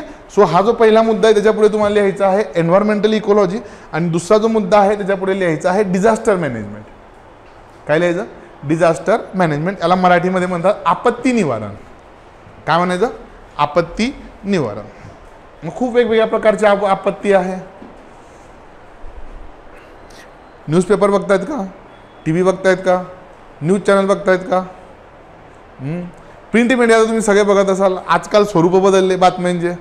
पहिले लोक न्यूजपेपर वाचत होते, हळू न्यूजपेपर कमी झाले, न्यूजपेपरमधल्या न्यूज कमी झाल्या, जाहिराती जास्त वाढल्या, टी व्हीवरती न्यूज कमी, डिबेट जास्त वाढल्या. मग सोशल मीडियावरती कुठेतरी फॉलो करतो आपण एखाद दुसरं पेज, इंस्टाग्रामला, व्हॉट्सॲपला, इकडे तिकडे, मग तिथून 2-4 न्यूज मिळतात. बरं, जर का तुम्ही इतक्यात बघितलं तर कुठल्या आपत्ती वाढल्या आहेत, आगीच्या घटना प्रचंड वाढल्या आहेत. इतक्यात जर का तुम्ही बघितलं तर दर 2-4 दिवसाला कुठेतरी आग लागते. कालच घटना आहे कुवेतमध्ये जे घडलं त्याच्यामध्ये 41 भारतीय मेले. त्या सगळ्यांना भावपूर्ण श्रद्धांजली. पण तुम्ही दरम्यानच्या काळात जर का भारतातले जर एक्झाम्पल बघितले तर किती घटना घडल्या आहेत आगीच्या. दिल्लीला एक घटना घडली, म्हणजे ज्या मेजर सांगतोय मी तुम्हाला, नाही का. अजून कुठं घडल्या सांगा बरं. हां, डोंबिवलीला एक स्फोट झाला आहे, एक MIDC मध्ये मागच्या आठवड्यामध्ये, एक 8-10 दिवसापूर्वी घडल्यात का नाही घटना. बरं, मग आगीच्या घटना खूप आपत्तीच आहे. बरं, पुराच्या घटना वाढल्या का, 100% वाढल्या. पुण्यात कधीच एवढं पाणी साचलं नव्हतं जे ह्या पहिल्याच पावसामध्ये साचलं आहे ना. मुंबईचं दरवर्षी होतं, म्हणजे आजपर्यंत फ्लडसाठी मुंबई खूप जास्त कुप्रसिद्ध होतं. प्रसिद्ध नाही म्हणणार, कुप्रसिद्ध होतं. आता पुणे पण त्या यादीमध्ये आलं आहे. मागच्या वर्षी बँगलोरमध्ये 4थ्या-5व्या मजल्यापर्यंत पाणी गेलं होतं. सगळ्यांच्या लॅपटॉपमध्ये पाणी, सगळ्या IT वालेत मोस्ट ऑफ द तिथे गेलं का नाही बँगलोरमध्ये, पूर्ण बँगलोर पाण्याखाली. मग फ्लड पण काय आहे, आपत्ती आहे. सो हे सगळं आपल्याला याच्यात बघायचं बेसिकली. मी तुम्हाला फक्त सांगतो की डिझास्टर म्हणजे नेमकं काय आहे आणि याच्यात दिलेलं काय आहे. आपण इन डिटेल बघूयात, विचारलेले प्रश्न पण बघूया. सो सिलेबसमध्ये 2च मुद्दे दिलेत, याचं वेटेज बघूयात. 2 मुद्दे म्हटल्यावरती याला फार वेटेज नाही आहे, बरोबर. 2023ला याच्यावरती एकूण 4 क्वेश्चन्स आलेत, 55 मार्क्स होते. ठीक आहे, 4 क्वेश्चन्स, मार्क्स आहेत 55. 2022ला 5 क्वेश्चन 65 मार्क्स. 2021ला पुन्हा 5 क्वेश्चन 60 मार्क्स. 2020ला 4 क्वेश्चन 50 मार्क्स. 2019ला 4 क्वेश्चन्स 50 मार्क्स. म्हणजे मिनिमम जर का तुम्ही इथं बघितलं तर मिनिमम आहे 50, मॅक्सिमम आहे 65. बरोबर. 50 ते 65 मार्काच्या दरम्यान काय आहे, टॉपिकचं वेटेज आहे. आता इथं लक्षात घ्या, इथे GS3 मधला एन्व्हायरमेंटल इकोलॉजी आणि डिझास्टर मॅनेजमेंटचा जो टॉपिक आहे तो खूप वेळा काय होतो, मिक्सअप होतो. कोणासोबत, जे सायन्स टेकचे टॉपिक आहे बघा. म्हणजे उदाहरणार्थ एखादा तुम्हाला प्रश्न दिलेला आहे, एक छोटंसं तुम्हाला एक्झाम्पल देतो. 2023चाच क्वेश्चन आहे. ठीक आहे, की फ्युएल क्रायसिस जे आहे त्या फ्युएल क्रायसिसला तुम्ही बायोटेक्नॉलॉजीच्या मदतीने किंवा मायक्रो ऑर्गॅनिझमच्या मदतीने कसं टॅकल करा. आता बायोटेक्नॉलॉजी कुठे येतं, सायन्स टेकमध्ये येतं. फ्युएल क्रायसिस तुमचं एन्व्हायरमेंटमध्ये आहे. म्हणजे 2 टॉपिक एकत्र पण असू शकतात. सो गरजेचं नाही की एखादा क्वेश्चन त्या स्पेसिफिक टॉपिकवरती झाला पाहिजे. कधी कधी 2-3 टॉपिक एकत्र पण केले जाऊ शकतात. किंवा इकॉनॉमीमध्ये तुम्हाला एनर्जी आहे, सो टॉपिक इकॉनॉमिक्समध्ये पण बसतो, एनर्जीमध्ये. बायोटेक्नॉलॉजीमध्ये मायक्रो ऑर्गॅनिझम्स दिलेत आणि फ्युएल क्रायसिस तुमचं इकडे आहे. आलं लक्षामध्ये. सो एखादा क्वेश्चन 2-3 ठिकाणी बसत असेल तो क्वेश्चन सोडून द्यायचा. मग तुम्हाला प्रश्न पडतो की सर तुम्ही तर सांगितलं होतं घरी जाऊन ॲनालिसिस करा, क्वेश्चन सिलेबसमध्ये कुठून आलाय मला तर कळत नाही आहे की हा क्वेश्चन इकॉनॉमिक्समधला आहे, एन्व्हायरमेंटमधला आहे की मग त्याच्यानंतर तुमचा सायन्स टेक, असे क्वेश्चन सोडून द्यायचे. असे तुम्हाला खूप सारे क्वेश्चन्स मिळतील. Is that clear. चला, त्याच्यामुळे इथं मार्कांचं फ्लक्च्युएशन पण तुम्हाला बरंच बघायला मिळेल. पण तरीसुद्धा बघा, एक जवळजवळ एक 50 मार्क्स जरी तुम्ही ऑन एन एव्हरेज पकडले तरीसुद्धा 1/5 वेटेज या फक्त 2 पॉईंटला आहे. आणि दोघंही पॉईंट प्रचंड इझी आहे. प्रचंड. इथे तुम्ही आउट ऑफ मार्क्स घेऊ शकता. 2च मुद्दे आहेत. 1/5 वेटेज आहे, म्हणजे जो तुमचा पूर्ण GS3 असणार आहे त्याच्या 20% वेटेज आहे. इथे किती पर्सेंट, 20%. आणि इथं तुम्ही आउट ऑफ मार्क्स घेऊ शकता. म्हणजे 50 पैकी जर तुम्ही 25-30 मार्क सहज घेऊ शकता. आतापर्यंत आलेले क्वेश्चन जर का तुम्ही बघितले तर, आता त्याची ऑलरेडी PDF प्रोव्हाइड केली, घर जाऊन सगळे क्वेश्चन्स वाचून काढा. चला, पहिला मुद्दा आपण बघूयात. बंद करून टाका, पेन वगैरे सगळं बंद करा, काय गरज नाही. फक्त डेस्ककडे बघा, इकडे व्यवस्थित लक्ष द्या. पहिला मुद्दा बघा, conservation, environmental pollution and degradation. पुढचं आहे एन्व्हायरमेंटल इम्पॅक्ट असेसमेंट. ठीक आहे. एक एक मुद्दा एक्सप्लेन करतो बघा. कॉन्झर्वेशन म्हणजे काय, याला मराठीमध्ये आपण संवर्धन असं म्हणतो. काय म्हणतो, संवर्धन. आता कॉन्झर्वेशन ज्याला मराठीत संवर्धन असं म्हणतं, त्याचा शब्दशः अर्थ काय आहे. समजा मी तुम्हाला असा एक शब्द दिला, काय, कॉन्झर्वेशन ऑफ फॉरेस्ट, है ना, वनांचं संवर्धन. याचा अर्थ काय होतो. तुम्हाला असं वाटलं की सर हा फॉरेस्टला प्रोटेक्ट करायचं आहे. हां, नाही. फक्त प्रोटेक्ट करणं म्हणजे कॉन्झर्वेशन आहे का, नाही. प्रोटेक्ट करणं म्हणजे कॉन्झर्वेशन नाही आहे, किंवा फक्त प्रोटेक्ट करणं म्हणजे कॉन्झर्वेशन नाही आहे. To protect plus to recover. फक्त प्रोटेक्ट नाही करायचे, त्यांना काय करायचं आहे, रिकवर पण करायचं आहे, त्यांना पुनर्स्थापित करायचं आहे. म्हणजे समजा उदाहरणार्थ मँग्रोव्ह फॉरेस्ट आहे. मँग्रोव्ह फॉरेस्ट कुठं असतात, किनारपट्टीच्या भागामध्ये असतात. जे खारट पाणी समुद्राचं किनाऱ्याला लागून त्या भागामध्ये ही मँग्रोव्ह वनं आढळतात, ज्याला मराठीमध्ये आपण खारफुटीची वनं असं म्हणतो. जेव्हा मी म्हणतोय कॉन्झर्वेशन ऑफ मँग्रोव्ह फॉरेस्ट, तेव्हा त्याचा अर्थ असा होतो की या वनांचं रक्षण पण करा आणि त्यांची जी मूळ स्थिती होती ती मूळ स्थिती काय करा, पुन्हा रिस्टोर करा. म्हणजे जेवढे झाडं तोडले गेले असतील, जेवढ्यांचं नुकसान झालं असेल ते पुन्हा काय करा, पुनर्स्थापित सुद्धा करा, त्यांना त्यांच्या मूळ स्वरूपामध्ये आणा. सो कॉन्झर्वेशन हा खूप जास्त इन्क्लुझिव्ह वर्ड आहे. मग भारतामध्ये कॉन्झर्वेशनसाठी काय आहेत, वेगवेगळे प्रोजेक्ट्स आहेत. आता हा मुद्दा समजून घ्या. उदाहरणार्थ कॉन्झर्वेशनमध्ये काय काय येतं बघा. आता कॉन्झर्वेशन पहिल्यांदा इथं बेसिक टर्म समजून घ्यायची असते. कॉन्झर्वेशनचे प्रकार असतात, in Situ conservation, ex situ conservation, बरोबर का नाही. इन सिटू म्हणजे काय असतं, इन सिटू कॉन्झर्वेशन म्हणजे स्पेसिसचा जो नॅचरल हॅबिटॅट असतो तिथंच त्यांचं कॉन्झर्वेशन करणं. उदाहरणार्थ आपण चित्ते आणले, कुठून आणले, आफ्रिकेतून आणले. बरं, आता मला सांगा, यांना आपण आल्याला सोडून दिलं. आता असं होऊ शकत नाही का की फक्त एक मेल आणि एक फिमेल आणा, त्यांना काही वर्ष पिंजऱ्यात बंद करा, ब्रीडिंग करा, त्याचे 2चे 10 झाले की मग सोडा. पण तसं नाही आहे. काही स्पेसीज अशा असतात की ज्यांचं ब्रीडिंग जे आहे ते कुठं झालं पाहिजे, नॅचरल हॅबिटॅटमध्ये झालं पाहिजे. त्याचं तुम्ही कुठेतरी पिंजऱ्यामध्ये त्याचं काय करू शकत नाही, ब्रीडिंग करू शकत नाही. आलं लक्षामध्ये. सो त्यांना त्यांच्या नैसर्गिक अधिवासामध्येच काय करावं लागतं, कॉन्झर्व करावं लागतं. आणि काही स्पेसीज अशा असतात ज्यांना तुम्ही काय करू शकता, तर बॉटॅनिकल गार्डन, झुलॉजिकल पार्कमध्ये काय करू शकता, कॅप्टिव्ह ब्रीडिंग. म्हणजे काय, एका पिंजऱ्यामध्ये बंद करून त्यांची संख्या वाढवायची आणि नंतर मग त्यांना काय करायचं, त्यांच्या नैसर्गिक अधिवासामध्ये मुक्त करायचं. सो बेसिकली कॉन्झर्वेशनचे 2 प्रकार असतात, in Situ conservation, ex situ conservation. ते पण आपण या टॉपिकमध्ये शिकतो. त्याच्यानंतर पुढे जाऊन भारतामध्ये वेगवेगळ्या स्पेसीसच्या कॉन्झर्वेशनसाठी वेगवेगळे प्रोजेक्ट्स आहेत. जसं की प्रोजेक्ट टायगर आहे. प्रोजेक्ट टायगर कायसाठी आहे, कॉन्झर्वेशन ऑफ टायगर्स. मग फक्त प्रोजेक्ट टायगर आहे का, नाही. आता प्रोजेक्ट चीता सुरू झाला आहे, असे खूप सारे आहेत. प्रोजेक्ट एलिफंट आहे, प्रोजेक्ट क्रोकोडाईल आहे, प्रोजेक्ट गंगेटिक डॉल्फिन आहे, आहेत का नाही. त्याच्यानंतर प्रोजेक्ट रायनो आहे, रायनोच्या कॉन्झर्वेशनसाठी आहेत का नाही. बरं, हे सगळे प्रोजेक्ट झाले. सो हे सगळे प्रोजेक्ट कशामध्ये येतात, तुमच्या कॉन्झर्वेशन एफर्ट्समध्ये येतात. त्याच्या पलीकडे जाऊन भारतामध्ये काय आहे, नॅशनल पार्क्स आहेत, राष्ट्रीय उद्यानं आहेत, बरोबर का नाही. त्याच्यानंतर काय आहे, वाईल्ड लाईफ सँच्युरीज आहे, ज्याला आपण मराठीमध्ये काय म्हणतो, अभयारण्य असं म्हणतो, बरोबर काय. त्याच्या पुढे जाऊन काय आहेत अजून, कॉन्झर्वेशन रिझर्व आहे, संवर्धन राखीव क्षेत्र आपण ज्याला म्हणतो. याच्याबद्दल तर फार लोकांना माहीत पण नाही, UPSCने प्रश्न विचारला आहे. कॉन्झर्वेशन रिझर्व्स काय असतात, आणि त्याच्या पुढे जाऊन काय असतात, कम्युनिटी रिझर्व, समुदाय राखीव क्षेत्र, संवर्धन राखीव क्षेत्र, वन्यजीव अभयारण्य आणि नॅशनल पार्क म्हणजे राष्ट्रीय उद्यान. कायसाठी आहे, कॉन्झर्वेशनसाठी आहेत ना. मला सांगा, तुम्ही जर का इथून थोडं पुढे गेलात पुण्यापासून तर अहमदनगर आहे. अहमदनगरमध्ये एक आता अहिल्यादेवी नगर झालं त्याचं समजा. सो तिथे काय आहे, एक देऊळगाव रेहेकुरी नावाचं अभयारण्य आहे. कशासाठी आहे, गवा नाही रे, काळविटांसाठी आहे. कायसाठी, काळवीट. तिथून थोडं पुढे गेलात की बीड आहे. बीडमध्ये मोरगाव आहे अभयारण्य. कायसाठी आहे, मोरांसाठी आहे. खाली कोल्हापुरात गेला तर दाजीपूर अभयारण्य कोणासाठी, गव्यांसाठी आहे. आलं तुमच्या लक्षामध्ये. सो कशासाठी आहेत, कॉन्झर्वेशनसाठी आहेत. सो सगळे नॅशनल पार्क, सगळ्या वाईल्ड लाईफ सेंच्युरी, त्यांच्या स्थापनेचा उद्देश कुठे कुठे कोणकोणते आहेत, भारत सरकारने नवीन सुरू केलेले सगळे प्रोजेक्ट्स, कम्युनिटी रिझर्व, त्याच्याशी related issues, in Situ ex situ conservation, सगळं कशामध्ये येतं, या एका शब्दामध्ये येतं. याच्या पलीकडे जाऊन अजून काय आहे, बायोडायव्हर्सिटी हॉटस्पॉट पण आहे, आहेत का नाही. बायोडायव्हर्सिटी हॉटस्पॉट आहे भारतामध्ये. अजून सांगा, बायोस्फिअर रिझर्व आहे. Very good. बायोडायव्हर्सिटी हॉटस्पॉट 4 आहे. बायोस्फिअर रिझर्व किती आहे, 18 आहे. त्यांचा उद्देश काय आहे, सगळं तुम्हाला कुठे शिकावं लागतं, कॉन्झर्वेशन एफर्ट्समध्ये शिकावं लागतं. म्हणजे उदाहरणार्थ याच्यावर जर का प्रश्न विचारायचा झाला येणाऱ्या परीक्षेमध्ये तर तुम्हाला कशावरती प्रश्न विचारले जाऊ शकतात, तुम्हाला प्रोजेक्ट चितावरती प्रश्न विचारले जाऊ शकतात का नाही, किंवा मग तुम्हाला एखादा बायोस्फिअर रिझर्ववरती विचारला जाऊ शकतो प्रश्न की स्पेसिफिक बायोस्फिअर रिझर्वचं इम्पॉर्टन्स काय आहे. किंवा याच्या पूर्वीचे जे क्वेश्चन आहे 2023चेच बघा, त्याच्यात विचारलं गेलं आहे की कॉन्झर्वेशनमध्ये नॅशनल पार्क आणि वाईल्ड लाईफ सँच्युरीचं इम्पॉर्टन्स काय आहे ना. हे फक्त ॲनिमल्सला प्रोटेक्ट करतायत का, फक्त फोना नाही तर फ्लोरा पण आहे, वनस्पतींना पण प्रोटेक्ट करतायत. तुम्ही जर का पश्चिम घाटामध्ये गेलात तर पश्चिम घाटामध्ये काय आहे, सदाहरित वन आहे, एव्हरग्रीन फॉरेस्ट आहे आणि मोस्ट ऑफ द एरियाज हे प्रोटेक्टेड आहे. पण तिथे एक ग्रहण लागलंय मायनिंगचं, मोठ्या प्रमाणात खाणकाम चालतंय, मोठ्या प्रमाणात काय होते, नॅचरल रिसोर्सेस एक्सप्लॉइट होत आहे.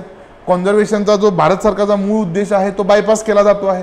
मग प्रश्न विचारला गेलाय है ना, वेस्टर्न घाट्स आणि मायनिंग. तुम्हाला प्रोजेक्ट चितावरती प्रश्न विचारला जाऊ शकतो. किंवा तुम्हाला असं एक जनरली विचारलं समजा तुम्हाला की आता प्रोजेक्ट टायगरला किती वर्ष पूर्ण झाले रे, 1970. प्रोजेक्ट टायगरला 1973ला स्टार्ट केला होता, 2023मध्ये त्याला 50 वर्ष पूर्ण झाले. मग इथे तुम्हाला प्रोजेक्ट टायगरवरती नाही प्रश्न विचारणार, मग तुम्हाला प्रश्न विचारताना थोडा फिरून विचारला जाऊ शकतो की after the success of project tiger है ना, तो सक्सेसफुल प्रोजेक्ट आहे, संपूर्ण जगातला एवढ्या मोठ्या स्पेसीजचा सगळ्यात बेस्ट कॉन्झर्वेशन प्रोजेक्ट आहे आत्तापर्यंतचा, तो भारताने सक्सेसफुल करून दाखवला है ना. म्हणजे अगदी वाघांची संख्या आपण किती 3,000च्या पुढे नेऊन टाकली वाघांची संख्या. आता विचार करा. सो तुम्हाला असं वाटतं का की टायगरच्या व्यतिरिक्त भारतातील अजून एखादा जो ॲनिमल आहे तो कन्झर्व झाला पाहिजे, किंवा भारताची जी कॉन्झर्वेशनची पॉलिसी आहे ती खूप जास्त इन्क्लुझिव्ह असली पाहिजे? कमेंट करा. म्हणजे फक्त वाघच प्रोटेक्ट करायचे आहेत का तुम्हाला फक्त रायनोच करायचे का, तुम्हाला चिताच करायचे का, तुम्हाला क्रोकोडाईलच करायचे आहेत का, तुम्हाला गंगेटिक डॉल्फिनच करायचे आहेत का, अजून पण ते ॲनिमल्स आहेत, तुम्हाला फक्त एशियाटिक लायनच प्रोटेक्ट करायचे आहेत का? भारतामध्ये हजारो प्रकारचे प्राणी आहेत जे एंडेंजर्ड आहे, क्रिटिकली एंडेंजर्ड आहे, व्हल्नरेबल आहे, त्यांच्याबद्दल काय आलं तुमच्या लक्षामध्ये? प्रश्न कसा विचारला जाऊ शकतो? मी फक्त तुम्हाला एक एक्झाम्पल दिलं की बाबा आता प्रोजेक्ट टायगरला 50 वर्ष झाले, मग भारताची जी कॉन्झर्वेशन पॉलिसी आहे ती इन्क्लुझिव्ह असली पाहिजे का? ठीक आहे. त्याच्यानंतर मग प्रोजेक्ट चिता तुम्हाला क्रिटिकली अनालाइज करायला लावू शकता की झाले आता जवळजवळ 1-1.5 वर्ष झाले बाबा चित्त्यांना भारतामध्ये आणून है ना. मग तुम्हाला काय वाटतं येणाऱ्या काळामध्ये हा प्रोजेक्ट सक्सेसफुल ठरू शकतो का, किंवा मग इतर स्पेसीजच्या कॉन्झर्वेशनसाठी हा एक लँडमार्क ठरू शकतो का? कमेंट करा. आलं तुमच्या लक्षामध्ये? सो कॉन्झर्वेशन आहे, ठीक आहे. शब्द एकच आहे पण किती टॉपिक कव्हर होतं याच्यामध्ये. कॉन्झर्वेशन त्या शब्दाचा अर्थ, भारतामधले कॉन्झर्वेशनचे एफर्ट्स, खूप सारे प्रोजेक्ट, हे सगळे जे प्रोटेक्टेड एरियाज आहे हे 4, त्याच्यानंतर हे ग्लोबली प्रोटेक्टेड एरियाज 2, त्याच्यानंतर या सगळ्यांचा जो भाग करंटमध्ये असेल त्याच्यावरती पण प्रश्न विचारला जाऊ शकतो. राहील तुमच्या लक्षामध्ये? सो पहिल्या शब्दाचा अर्थ कळला का तुम्हाला?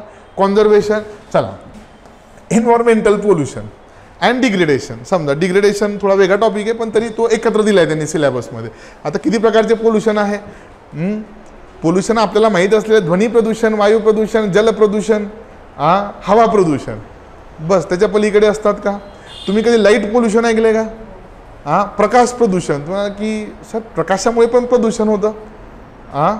ओव्हर एक्सपोजर ऑफ लाईट, जसं की मागच्या गणपतीत घडलं. डीजेवाल्यांनी ते आता लेझर लाईट्स आणले, 2-4 लोकांचे डोळे गेले त्याच्यामध्ये, अर्धी निम्मी जनता त्या डोळ्यांच्या डॉक्टरकडे होती का नाही? मला सांगा. ओव्हर एक्सपोजर ऑफ लाईट आहे. तुला झाला कोणाला त्रास बीस? सर त्याच्यामुळे त्रास झाला. किंवा रात्रीच्या वेळी बऱ्याच वेळेला आपण काय करतो, स्क्रीन टायमिंग खूप असतो आपला. लॅपटॉप जर का तुम्ही यूज करत असाल, तुम्ही जर का मोबाईलवरती रील्स बघत बसत असाल दिवसभर, तुमचा स्क्रीन टाईम खूप जास्त आहे. मला सांगा. सो याला आपण लाईट पोल्युशन म्हणतो. सो लाईटमुळे पण पोल्युशन होते. सो पोल्युशनचे जवळजवळ 14 ते 15 प्रकार आहेत. किती प्रकार आहे? 14 ते 15 प्रकार. हे सगळे 14 ते 15 प्रकार कुठे येतात? एन्व्हायरमेंटल पोल्युशनमध्ये. आणि त्याचा जो इम्पॅक्ट आहे, ठीक आहे, तो कशामध्ये येतो? तो येतो तुमचा डिग्रेडेशनमध्ये. तो पूर्णपणे वेगळा भाग आहे. देताना एकत्र दिला आहे पण याचा इम्पॅक्ट म्हणजे काय आहे? तुमचं डिग्रेडेशन आहे. आलं लक्षामध्ये? उदाहरणार्थ सॉईल पोल्युशन तुम्ही कधी ऐकलंय का? मृदा प्रदूषण. आम्ही तर फक्त 4-5 प्रदूषण ऐकले सर, पण सॉईलचं पण काय असतं? पोल्युशन आहे. किंवा लाईट पोल्युशन जसं मी तुम्हाला सांगितलं. ठीक आहे. असे वेगवेगळे प्रकार पोल्युशनचे, त्याचे परिणाम तुम्हाला इथे शिकायचे असतात. आणि पुढचा आहे एन्व्हायरमेंटल इम्पॅक्ट असेसमेंट. हा जो टॉपिक आहे हा बऱ्यापैकी करंटला टच आहे. एन्व्हायरमेंटल इम्पॅक्ट असेसमेंट म्हणजे काय असतं? कुठलाही येऊ घालणारा प्रोजेक्ट, त्याचा पर्यावरणावरती होणारा परिणाम, त्याचं मोजमाप करायचं. समजा उदाहरणार्थ एक्झाम्पल घ्या, सिंहगड पायथ्याच्या जर का तुम्ही खाली गेलात तर बऱ्यापैकी ग्रीनरी आहे, बऱ्यापैकी प्रोटेक्टेड एरिया आहे तिकडे. तिथं जर का एखादा उद्या भारत सरकारचा प्रोजेक्ट आला, मोठं विमानतळ होणार आहे असं ॲज्युम करा. ठीक आहे, पुण्यामध्ये एक मोठं विमानतळ होतं सिंहगडच्या पायथ्याशी. ठीक आहे. हां, आता विमानतळ तयार होताना काही झाडं तोडायला लागतील. बरं, तिथे ॲग्रिकल्चर लँड पण आहे, काही लोक शेती पण करतात. त्यांची शेती काय करावी लागेल, नॉन ॲग्रिकल्चर लँडमध्ये कन्वर्ट करावी लागेल. त्याचा पर्यावरणावरती काहीतरी तर परिणाम होणार आहे. बरोबर का नाही. तुम्ही जर का तिथं गेलात तर खूप सारी म्हणजे डायव्हर्सिटी खूप आहे तिथे. खाली जर का तुम्ही गेलात तर जनरली असं सिंहगडला गेलात तुम्हाला वेगवेगळे पक्षी बघायला मिळतील.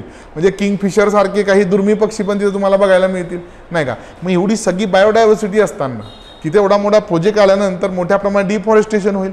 मग त्याचा एन्व्हायरमेंटवरती जो होणारा परिणाम आहे तो काउंट झाला पाहिजे का नाही. म्हणजे आपल्याकडे एकीकडे काय दिसतंय, ग्रोथ होते आहे. वा, पुण्यात 2 एअरपोर्ट झाले, very good, this is growth. But this is not development. Development ही काय आहे, क्वालिटेटिव्ह टर्म आहे. ग्रोथ काय आहे, क्वांटिटेटिव्ह टर्म आहे. बरोबर का नाही. 20चा 25 वर्ष झाला, 25चा 30, 30चा 35 वर्ष झाला. ही ग्रोथ झाली, ही वाढ झाली. पण अक्कल मात्र 10वीच्या पोरा इतकीच आहे. म्हणजे विकास त्याचा खुंटला. आलं तुमच्याला. वाढ आणि विकासमध्ये काय असतो, फरक असतो. सो नवीन एअरपोर्ट झालं पुण्यात, 2 एअरपोर्ट, ही वाढ आहे. पण हा विकास आहे का, नाही. त्याचा पर्यावरणावरती उलट काय होणार आहे, विपरीत परिणाम होणार आहे. मग यालाच आपण काय म्हणतो, एन्व्हायरमेंटल इम्पॅक्ट असेसमेंट. मग भारतामध्ये विचार करा, वेगवेगळ्या ठिकाणी वेगवेगळे प्रोजेक्ट सुरू आहेत. बरोबर का नाही. जसं की वेस्टर्न घाट्समध्ये मायनिंगमुळे काय होतं आहे, मोठ्या प्रमाणात पर्यावरणाचं नुकसान होते आहे. तुम्ही जर का नॉर्थ इंडियामध्ये गेलात तर मोठ्या प्रमाणात काय आहे, कन्स्ट्रक्शन सुरू आहेत. एकतर हिमालय एकदम फ्रजाईल रिजन आहे, सेडिमेंटरी रॉक्सपासून बनला आहे, ठिसूळ आहे हिमालय एकदम. थोडा जरी धक्का बसला तरी काय होतं, लँडस्लाईड होतात. आणि तिथं मोठ्या प्रमाणात काय केलं आहे, कन्स्ट्रक्शन्स आहेत. म्हणजे पार दऱ्यांमध्ये पिलर टाकलेत लोकांनी, तिथं हॉटेल्स बांधलेत.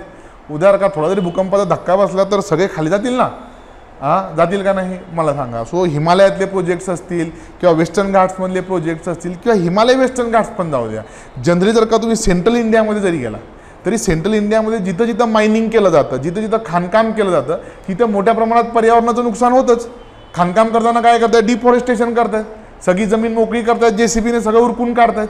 बरोबर का नाही. त्याच्यानंतर तिथं जर का समजा उदाहरणार्थ काही जे मिनरल्स आहे, जसं की हे आहे काय युरेनियम आहे. झारखंडमध्ये जादूगुड्याला काय आहे, युरेनियमच्या खाणी आहे. युरेनियम रेडिओ ॲक्टिव्ह आहे, तुम्ही जमिनीतनं काढताय. बरोबर, ते पाण्यामध्ये वाहत जात आहे. आजूबाजूला ज्या लोकल कम्युनिटीज राहत आहेत त्यांच्या जेवणामध्ये, त्यांच्या अन्नामधनं ते कुठं चाललं आहे, पाण्यात त्यांच्या शरीरात चाललं आहे. म्हणजे विचार करा, रेडिओ ॲक्टिव्ह एलिमेंट ते रोज कन्झ्युम करतात. त्यांच्यामध्ये कॅन्सरचं प्रमाण वाढलं आहे तिथे. एन्व्हायरमेंटल म्हणजे एकीकडे तुमची ऊर्जेची गरज आहे, तुम्हाला एनर्जी पाहिजे, तुम्ही युरेनियम वापरता, तुम्ही दगडी कोळसा, पण त्या लोकल कम्युनिटीजचं काय, तुम्ही जे पोल्युशन करतायत त्याचं काय. मग प्रश्न कसे विचारले जातात, मग प्रश्न तुम्हाला असे विचारले जातात ह्या पॉईंटवरती. आलं तुमच्या लक्षात. Is that clear. सो याला आपण काय म्हणतो, एन्व्हायरमेंटल इम्पॅक्ट असेसमेंट असं म्हणतो. क्लिअर आहे तुम्हाला इथपर्यंत. चला पुढचा मुद्दा बघा, एकदम सोपा आहे, सुंदर मुद्दा आहे. ठीक आहे. टॉपिक भयानक आहे डिझास्टर, पण शिकण्यासाठी एकदम इझी आहे. ठीक आहे. मग डिझास्टरचे प्रकार कुठले कुठले आहेत तुम्हाला माहीत असले डिझास्टर सांगा. चला, तुम्हाला माहीत असलेले डिझास्टर कोणकोणते. लँडस्लाइड्स आहेत, म्हणजे भूस्खलनाच्या घटना होतात. सिंहगडावरती पण होतात. पाऊस पडल्यानंतर दरडी कोसळण्याची घटना सिंहगड एकदम काय. इव्हन तुम्हाला सगळ्यांना एक चांगला सल्ला आहे, पाऊस पडल्या कुठेच फिरायला जाऊ नका. जमीन झालेली असते कोरडी आणि पाऊस पडल्यानंतर काय होतं, लँडस्लाईडच्या घटना खूप जास्त होतात. सो पहिला 1-1.5 महिना कुठे जाऊ नका. एकदा पूर्ण पाऊस पडून जाऊ द्या, पाणी जमिनीत मुरू द्या, त्याच्यानंतर कुठे फिरायचं ते फिरा. ठीक आहे. हां, शक्यतो 1-1.5 महिना कुठे जाऊ नका, किंवा जिथं लँडस्लाईड होतील अशा ठिकाणापासून थोडं दूर तुम्ही राहू शकता. नाही तर दुसऱ्या दिवशी पेपरात बातमी यायची नाही का. हां चला. हां, अजून लँडस्लाईड्स आहेत, व्हेरी गुड. अर्थक्वेक आहे, आपत्ती आहे, भूकंप. हां पण कुठले. नाही ते डिझास्टर नाही आहे. आपत्ती ही खूप मोठी आहे, ते ॲक्सिडेंट झाला तो. डिझास्टर म्हणजे हजारो लोकांवरती त्याचा परिणाम होणार आहे, है ना, त्याला आपण बेसिकली डिझास्टर म्हणतो. असं संकट जे खूप मोठं आहे, जे खूप साऱ्या लोकांच्या लाईव्हलीहूडवर एफेक्ट करतं, दॅट इज डिझास्टर.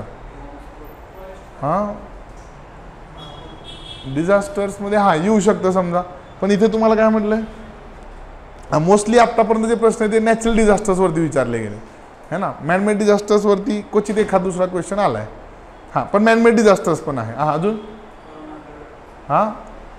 कोरोना पण डिझास्टर आहे, आउटब्रेक ऑफ डिसीजेस. अजून फॉरेस्ट फायर व्हेरी गुड, वनवा लागतोय जंगलांमध्ये, डिझास्टर मोठं संकट आहे, सायक्लोन एक संकट, इथं 4 तर तुमच्या त्या सिलेबसमध्ये दिलेत है ना. ज्वालामुखीचा स्फोट काय आहे, उद्रेक काय आहे, सुनामी एक आहे व्हेरी गुड, डिझास्टर आहे. अजूनही तामिळनाडूमधले लोक त्याच्यातनं पूर्णपणे बाहेर नाही आलेत नाही का. कोणाचं कोण कुठे वाहून गेले काहीच अजून कोणाला थांग पत्ता नाही. किती लोक बिचारे गेले.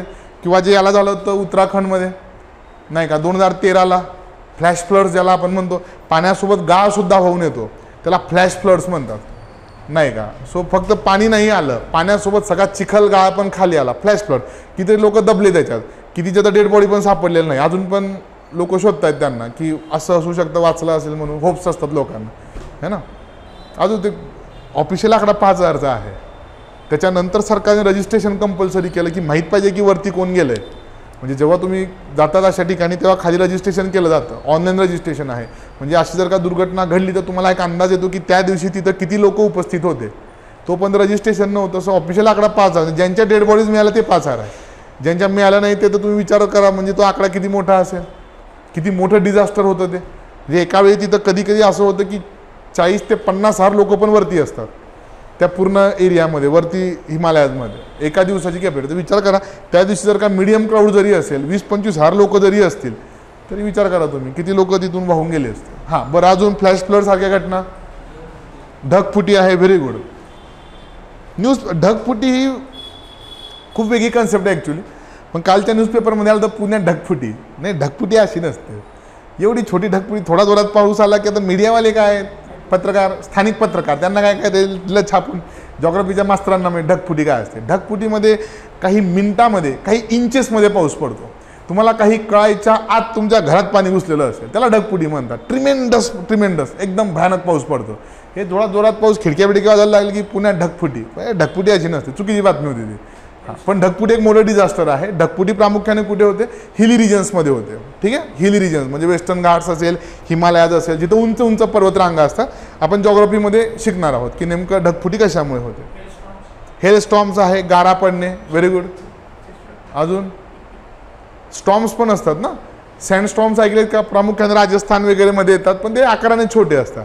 पण त्या सहारा बिहारामध्ये गेलेत ना तर सँडस्टॉर्म भयानक प्रकरण आहे. बरेचसे हॉलिवूड पिक्चरमध्ये पण दाखवलं आहे. धुळीचे लोट असे उडतात, तुम्हाला कळायच्या आत तुम्हाला ते गिळून टाकतं, एवढं ते भयानक प्रकरण आहे.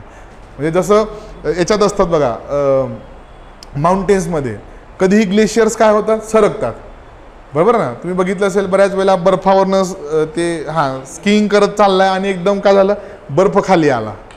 ठीक आहे, लँडस्लाईड सारखाच प्रकार आहे, मास मुवमेंट होते बर्फाची एकदम खाली. तसं डेझर्टमध्ये पण काय आहे, सगळ्यात मोठा धोका असतो डेझर्ट स्टॉर्म्सचा, धुळीचे वादळ येतात. म्हणजे तुम्ही असं नाही की काहीच नाही बाबा इथं, असं नाही. डेझर्ट स्टॉर्मचा एक मोठा धोका. अजून ड्रॉट आहे व्हेरी गुड. दुष्काळ पण एक मोठी आपत्ती आहे. खूप जास्त पाऊस पण आपत्ती आहे. काय काय उष्णतेची लाट पण डिझास्टर आहे. अजून असा कुठलाही अपघात किंवा अशी कुठलीही घटना याच्यामुळे लाखो लोकांचं, हजारो लोकांचं जनजीवन विस्कळीत होईल, त्याला आपण बेसिकली काय म्हणतो, डिझास्टर असं म्हणतो. मग लक्ष द्या, याच्यात तुम्हाला काय शिकायचं आहे, आपत्ती व आपत्ती व्यवस्थापन. किती प्रकारचे डिझास्टर असतात आणि त्या डिझास्टरचं मॅनेजमेंट कसं करायचं. ठीक आहे, हे सगळं तुम्ही कुठे शिकता, डिझास्टर अँड डिझास्टर मॅनेजमेंटमध्ये.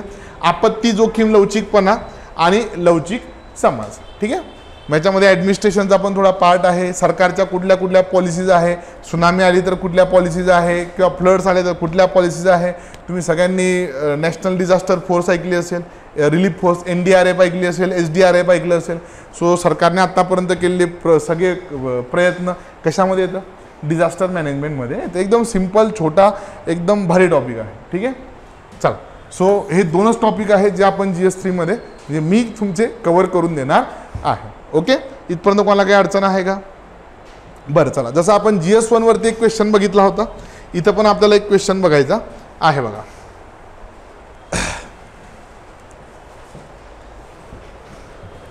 आता इथे तुम्ही डिकोड करा, प्रश्न व्यवस्थित वाचा. 2023चाच क्वेश्चन घेतला, मुद्दाम आत्ता रिसेंटचे एक्झाम्पल्स घेतले. ठीक आहे, क्वेश्चन 2023चा आहे, प्रश्न व्यवस्थित बंद करून टाका. त्याचा आन्सर पण तुम्हाला प्रोव्हाइड केले मी, त्याचं रिटर्न आन्सर तुम्हाला दिले बघा, बरोबर ना. तोच प्रश्न आहे, पण ते कागद ठेवून द्या. ते तुम्हाला डेमोसाठी दिले की सॅम्पल आन्सर असं असतं म्हणून तुम्हाला दिलं आहे 150 वर्ड्समध्ये कसं लिहिलं पाहिजे.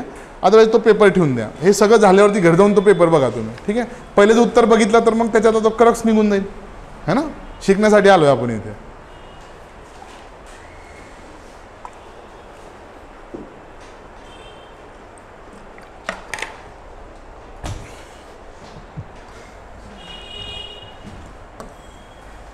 वन 150 वर्ड्समध्येच आहे. किती? 150 वर्ड्समध्येच आहे. क्वेश्चन जर का तुम्ही अगदी व्यवस्थित बघितला तर क्वेश्चन 3 सेगमेंटमध्ये आहे. एक क्वेश्चन नाही आहे. एका क्वेश्चनमध्ये त्यांनी 3 क्वेश्चन विचारलेत. सगळ्यात पहिले विचारले व्हॉट इज ऑइल पोल्युशन, तेल प्रदूषण काय आहे. ठीक आहे. दुसरा प्रश्न काय विचारले, what are its impact on the marine ecosystem, सागरी परिसंस्थेवरती त्याचे काय परिणाम होतात. बरोबर का नाही. इथं कुठेही भारताचं नाव घेतलंय का. जगामध्ये 5 महासागर आहे. 5वा कॉन्ट्रोवर्शियल आहे पण 5 आहेत. बरोबर का नाही. ओके. त्याच्यानंतर पुढे तिसरा सेगमेंट बघा, in what way is oil pollution particularly harmful for a country like India. आणि तिसऱ्या टप्प्यामध्ये जे विचारले ते तुम्हाला इंडियाच्या कॉन्टेक्स्टमध्ये विचारले की भारतासारखे जे देश आहे त्या भारतासारख्या देशांवरती या ऑइल पोल्युशनचा काय परिणाम होणार आहे. पहिल्या 2 क्वेश्चन जनरल सेन्समध्ये आहे. तिसरा जो प्रश्न आहे तो तुम्हाला इंडियाच्या कॉन्टेक्स्टमध्ये विचारलेला आहे. मग याचा आन्सर तुम्ही कसं लिहाल. सगळ्यात पहिल्यांदा आन्सर लिहिताना आपण काय करतो, फोकस आणि लोकस. प्रश्न वाचला, प्रश्न कळला, डिकोड केला, 3 सेगमेंटमध्ये प्रश्न विचारलेला आहे. फोकस काय आहे क्वेश्चनचा, काय आहे, ऑइल पोल्युशन. Very good. क्वेश्चनचा फोकस आहे तुमचा ऑइल पोल्युशन. कुठल्या टॉपिकवरती प्रश्न विचारला गेला आहे.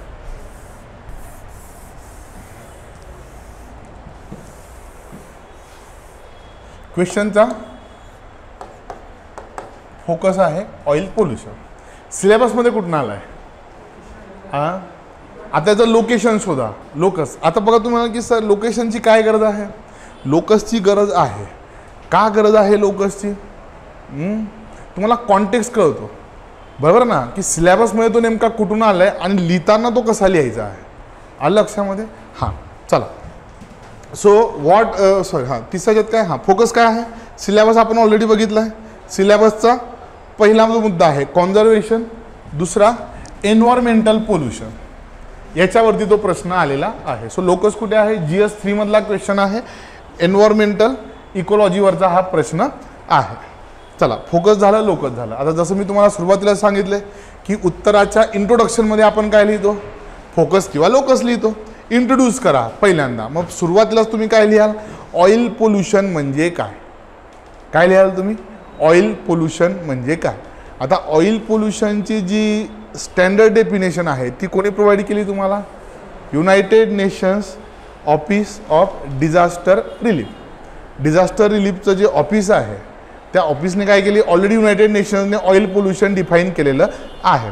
आता पहिलं इतकं जनरल सेन्समध्ये आहे, इतकं जनरल सेन्समध्ये विचारलं आहे की त्यांनी तुम्हाला अगदी स्पेसिफिक विचारलं आहे का समुद्रातलं ऑइल पोल्युशन. नाही. आता बरेचशी मुलं काय करतील ते तुम्हाला मी सांगतो. यात आता भारतीय समुद्रात नेमके कुठले जीव असतात आणि कुठल्या जीवांसाठी तेल प्रदूषण धोक्याचं आहे.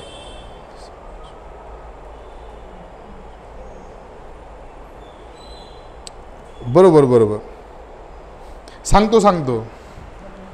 आता बघा मोस्ट ऑफ दी केसमध्ये काय करतात माहिती तुम्हाला, मुलं ऑइल पोल्युशनची डेफिनेशन लिहिताना काय लिहित आहेत, स्पिल ऑफ ऑइल. ठीक आहे, म्हणजे काय, तेलाचं पसरणं कुठे, महासागरामध्ये. एकतर ऑफशोर ड्रिलिंग म्हणजे समुद्रामधनं जेव्हा तेल काढलं जाते किंवा मग जेव्हा त्याचं ट्रान्सपोर्टेशन होतं आहे मोठमोठ्या शिप्समधनं. ठीक आहे, तेव्हा जो लिकेज होतो त्याला ऑइल पोल्युशन म्हणतात. नाही, ही अर्धी डेफिनेशन जाईल. ऑइल पोल्युशन जमिनीवरती होऊ शकत नाही का. ऑइल पोल्युशनमध्ये कुठेही वॉटर बॉडीजचा उल्लेख नाही आहे. बरोबर का नाही. इथं फक्त मला ऑइल विचारले. बेसिकली ऑइल म्हणजे काय, तेल गळते, जिथून तेल काढलं जाते किंवा जिथं तेलाचं ट्रान्सपोर्टेशन होतंय प्रामुख्याने कुठे, मोठमोठ्या शिप्समध्ये. ठीक आहे, त्याला आपण काय म्हणतो, तेलाचं प्रदूषण असं म्हणतो. इथे कुठेही तुम्ही काय करू नका, महासागराचा किंवा समुद्राचा उल्लेख करू नका. सो बेसिकली पहिल्यांदा काय करा, ऑइल पोल्युशनची डेफिनेशन लिहा जी मी ऑलरेडी तुम्हाला त्या आन्सरमध्ये प्रोव्हाइड केलेली आहे. दुसरं, what are its impact on the marine ecosystem. आता सेकंड क्वेश्चनमध्ये तुम्हाला काय विचारलंय, स्पेसिफिकली मराईन इकोसिस्टीमवरती याचे काय परिणाम होते, जी महासागरातली परिसंस्था आहे त्याच्यावरती काय काय परिणाम होतील. मग एका खाली एक तुम्ही काय करायचं आहे, मराईन इकोसिस्टीमवरचे परिणाम लिहायचे. मग याच्यामध्ये तुम्ही असं लिहू शकतात का, समुद्र किनारी भागामध्ये राहणाऱ्या लोकांच्या उत्पन्नाच्या साधनांवरती विपरीत परिणाम होईल. तुम्हाला किनारी भागात राहणाऱ्या लोकांवरती विचारले का, तुम्हाला स्पेसिफिकली विचारले काय, मराईन इकोसिस्टीमवरचे परिणाम सांग. लोकांवरती काय परिणाम होत आहे ते नको लिहित बसू.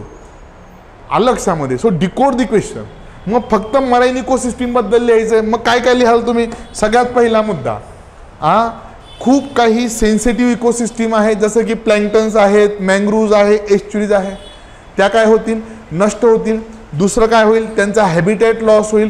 तिसरं काय होईल, जर का ऑइल स्पिल झालं तर जे मराईन ऑर्गॅनिझम आहेत त्या मराईन ऑर्गॅनिझमवरती काय होईल, त्या ऑइलचं कोटिंग येतील आणि हायपोथर्मियामुळे काय होतील, त्यांचं जे तापमानाचं शरीर जे तापमान बॅलन्स करतं ते नाही होऊ शकणार, त्याच्यामुळे त्यांचा मृत्यू होईल. चौथं काय होईल, हे जे तेल आहे ते पाण्यामध्ये विरघळेल म्हणण्यापेक्षा पाणी काय करेल, दूषित करेल आणि पाण्यातली जी ऑक्सिजनची लेवल आहे ती कमी होऊन जाईल. त्याच्यामुळे ओशनमध्ये डेड झोन तयार होतील. डेड झोन म्हणजे समुद्र किंवा महासागरातला असा भाग जिथे ऑक्सिजनच नसतो पाण्यामध्ये, त्याला डेड झोन असं म्हणतात. जर का संपूर्ण पाण्याचा सरफेस हा ऑइलने कव्हर झाला तर काय होईल, पाण्यातलं ऑक्सिजनचं प्रमाण कमी होत जाईल. अजून पुढचा परिणाम काय होईल, सनलाईट जो आहे तो समुद्रात पोहोचणार नाही. आता समुद्राच्या सरफेसवरती प्लँक्टन्स असतात. प्लँक्टन्स म्हणजे माशांचं खाद्य. झू प्लँक्टन, फायटोप्लँक्टन असे दोन आहेत. फायटोप्लँक्टन काय करतात, फोटोसिंथेसिस करतात. समुद्रामध्ये काही अल्गी आहेत म्हणजे शेवाळ आहेत जे मासे खात आहेत. जर का संपूर्ण महासागर हा तेलाने काय झाला तर कव्हर झाला तर फोटोसिंथेसिस होणार नाही. अल्गी आणि फोटोप्लँक्टन्स काय होऊन जातील, मरून जातील. ते मेल्यामुळे काय होईल, संपूर्ण सागरीय जी ही आहे फूड चेन आहे ती डिस्टर्ब होईल, अन्न साखळी डिस्टर्ब होईल आणि याचा लॉंग टर्म परिणाम तुम्हाला त्याच्या मराईन इकोसिस्टीमवरती बघायला मिळेल. आलं तुमच्या लक्षामध्ये. बरं, जे मोठे मोठे प्राणी आहेत नेक्टॉन्स, त्यांना आपण बेसिकली नेक्टॉन्स असं म्हणतो. महासागरातले जे छोटे प्राणी आहेत त्यांना आपण काय म्हणतो, जे पाण्यावरती तरंगतात त्यांना आपण न्यूस्टॉन असं म्हणतो. काय म्हणतो, न्यूस्टॉन. ठीक आहे. त्यानंतर प्लँक्टन असतात आणि जे मोठे प्राणी त्यांना आपण प्रामुख्याने नेक्टॉन्स असं म्हणतो. जसं की कासव आहे, मोठमोठे व्हेल मासे आहेत. आता जर का फूड चेन हार्म झाली तर मोठे मासे जे छोटे मासे खात आहेत ते पण काय होतील, भूकबळीचा शिकार ठरतील. त्यांना त्यांचं खाद्य मिळणार नाही आणि हळूहळू काय होत जाईल तर नेक्टॉन्सवरती पण त्याचा परिणाम होईल. त्याच्यानंतर पुढचं काय होऊ शकतं, बायो एक्युम्युलेशन, बायो मॅग्निफिकेशन आपण शिकलोय. हे सगळे जे दूषित पदार्थ आहेत त्याच्यातनं बऱ्याच वेळा टॉक्सिक एलिमेंट्स बाहेर पडतील. हे टॉक्सिक एलिमेंट्स कुठे जातील, माशांमध्ये जातील. याच्यामुळे माशांची डायजेस्टिव्ह सिस्टीम खराब होईल. पूर्ण त्यांचं जे बॉडीचं इंटरनल हे आहे ते मेकॅनिझम खराब होऊन जाईल आणि त्याच्यामुळे त्यांचा मृत्यूसुद्धा होऊ शकतो. आलं लक्षामध्ये. हे सगळे दुष्परिणाम कोणावरती होतील, मराईन इकोसिस्टीमवरती होतील. आलं तुमच्या लक्षामध्ये. सो प्लँक्टन्स नष्ट होतील. त्याच्यानंतर खूप साऱ्या मराईन ऑर्गॅनिझमचे हॅबिटॅट नष्ट होतील. पाण्यातलं ऑक्सिजनचं प्रमाण कमी होऊन जाईल. जे ॲनिमल्स आहेत त्यांचं संपूर्ण शरीर काय होईल, कोटिंग होईल तेलामुळे आणि काय होईल, हायपोथर्मियाचा ते शिकार ठरतील. त्याच्यानंतर पुढचं काय आहे तर अल्गी वगैरे डिस्ट्रॉय झाल्यामुळे फूड चेन जी आहे ती डिस्ट्रॉय होऊन जाईल. एवढे सगळे 5-6 मुद्दे कशामध्ये लिहायचे, मराईन इकोसिस्टीममध्ये लिहायचे. आणि पुढचा मुद्दा काय आहे, in what way is oil pollution particularly harmful for a country like India. आता तुम्हाला फक्त आणि फक्त इंडिया विचारलेला आहे.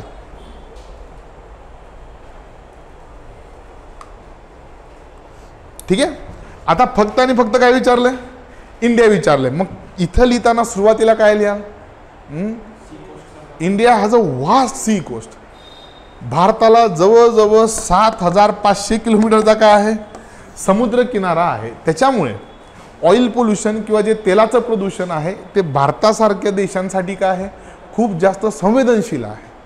आलं तुमच्या लक्षामध्ये. याच्यात इंडियाच्या कॉन्टेक्स्टमध्ये लिहायचं आहे. मग लिहा आपल्यावर त्याचा सगळ्यात मोठा परिणाम काय होऊ शकतो. 7,500 किलोमीटरचा आपल्याकडे समुद्र किनारा आहे. आणि मग आता काय लिहायचं आहे, इथे सगळ्यात पहिला इम्पॅक्ट कशावरती होईल, जी कोस्टल बायोडायव्हर्सिटी आहे, जो किनारपट्टीवरती जी जैवविविधता आहे. म्हणजे त्यात काय आहे, खूप सारे मँग्रोव्ह फॉरेस्ट आहे, खूप सारे एस्च्युरीज आहेत, त्या एस्च्युरीजमधले फॉरेस्ट आहे, किंवा मग खूप सारे काय आहेत, कोरल्स आहेत. अंदमान निकोबार, लक्षद्वीपमध्ये तर पूर्ण कोरल आयलँड्स आहे. सो काय होईल, सगळ्यात पहिला परिणाम कशावरती होईल, कोरल इकोसिस्टीम पूर्णपणे डिस्टर्ब होऊन जाईल भारताची. जिथं तुम्हाला इथं स्पेसिफिकली लिहावं लागेल अंदमान निकोबार आणि लक्षद्वीप. आलं तुमच्या लक्षात. स्पेसिफिक आता नावं घ्यावे लागतील तुम्हाला. ठीक आहे. त्याच्यानंतर दुसरा परिणाम काय होणार आहे तुमचा इथे भारताच्या बाबतीमध्ये, बोट्स, त्याच्यानंतर जे फिशिंग गिअर्स आहे ते डिस्ट्रॉय होऊ शकतात, खराब होऊ शकतात. आणि त्याचा परिणाम कशावरती होईल तर जिथं मासेमारीवरती अवलंबून असणाऱ्या ज्या लोकल कम्युनिटीज आहे, जे फिशरमेन आहे, त्यांच्या उत्पन्नावर त्याचा परिणाम होईल. जे लोक मासेमारी करतायत बरोबर, त्याचा काय होईल त्यांच्यावरती, म्हणजे ऑइल पोल्युशनचा त्यांच्या याच्यावरती प्रचंड नकारात्मक परिणाम होईल. आलं तुमच्या लक्षात. सो लोकल कम्युनिटीजवरती काय होईल, ॲडव्हर्स इम्पॅक्ट होईल आणि त्याचं जे उत्पन्नाचा स्रोत आहे तो घटण्याची शक्यता आहे. त्याच्यानंतर तिसरं काय होईल, कोस्टल एरियाजमधली जी फिशिंग इंडस्ट्री आहे ती फिशिंग इंडस्ट्री इथे डिस्टर्ब होऊ शकते, किंवा जे मासेमारी व्यवसाय करणारे लोक आहेत. ठीक आहे. आता हे उत्पन्नाचा स्रोत झाला. आता इथं काय कमर्शियल फिशिंग करणारे पण आहेत, म्हणजे दोन प्रकारचे फिशिंग आहेत. ठीक आहे. एक डोमेस्टिक फिशिंग आहे. डोमेस्टिक म्हणजे काय, घरगुती, जे फक्त थोडे स्मॉल स्केलवरती काय करतात तर फिशिंग करतात. काही काय असतात मोठमोठे ट्रॉलर्स घेऊन जातात, कमर्शियल फिशिंग करतात, 5-5, 6-6 दिवस समुद्रामध्ये जातात. जे मोठे मासेमारी करणारे आहे त्यांचे इंडस्ट्री तर काय होऊ शकतात, बंद होऊ शकतात. भारत मोठ्या प्रमाणात फिश एक्सपोर्ट करतो, त्यामुळे सगळ्यात जास्त आपण प्रॉन्स एक्सपोर्ट करतोय. काय करतोय, प्रॉन्स एक्सपोर्ट करतो मोठ्या प्रमाणावरती. काय होईल, आपल्या एक्सपोर्टवरती याचा निगेटिव्ह परिणाम होईल. म्हणजे सोशो इकॉनॉमिक काय आहे तर इथे हे आहेत परिणाम आहेत, सामाजिक आणि आर्थिक परिणाम. त्याच्यानंतर पुढचं काय लिहाल तुम्ही इथे, चौथा परिणाम कशावरती होईल, इथल्या टुरिझमवरती होईल. 7,500 समुद्र किनारा आहे. गोव्याला लोक काय जातात, समुद्र बघायला जातात. गणपती पोहायला लोक काय जातात, समुद्र बघायला जातात. जातात का नाही मला सांगा. ब्ल्यू फ्लॅग बीचेस आहे, जे समुद्र पर्यटन आहे त्या समुद्र पर्यटनावरती परिणाम होईल. जाल का तुम्ही स्कुबा डायव्हिंग करायला, तुम्ही स्कुबा डायव्हिंग करायला जाणार नाही. सो तिथली लोकल इकॉनॉमी काय होऊन जाईल, तिथे डिस्टर्ब होऊन जाईल. हे सगळे मुद्दे तुम्हाला कुठे लिहायचे, इंडियाच्या कॉन्टेक्स्टमध्ये लिहायचे आहे. राहील तुमच्या लक्षामध्ये नक्की. ओके बरं. आता तुम्हाला जे आन्सर प्रोव्हाइड केलेलं आहे ते आन्सर काय करा, घरी जाऊन एकदा वाचा. काढा बरं ते आन्सर. चला तुमच्या समोर असेल तर काढा.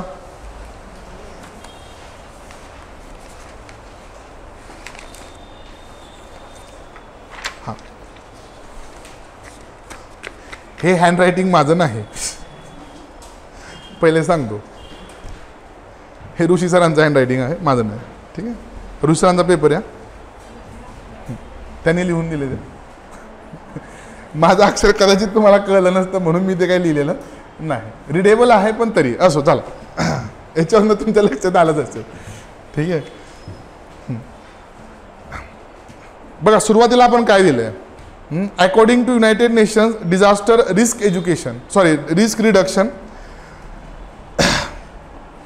oil pollution means accidental or deliberate operational spill of oil from ships, especially tankers, offshore platforms and pipelines. ठीक आहे. त्याला आपण काय म्हणतो, ऑइल पोल्युशन. इवन आपण काय दिले, ही डेफिनेशन कोणी प्रोव्हाइड केले ते पण सुरुवातीला दिलेलं आहे. ठीक आहे. United nation disaster risk reduction. ठीक आहे, त्यांनी ती डेफिनेशन दिलेली आहे.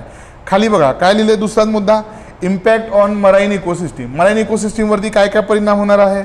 सगळ्यात पहिला आपण कोरलचा मुद्दा लिहिला आहे की कोरल पॉलिप्स काय होतील, मरतील. कोरल इकोसिस्टीम डिस्ट्रॉय होईल. त्याच्यानंतर जे मराईन ॲनिमल मॅमल्स आहेत मोठमोठे हायपोथर्मियामुळे मरतील.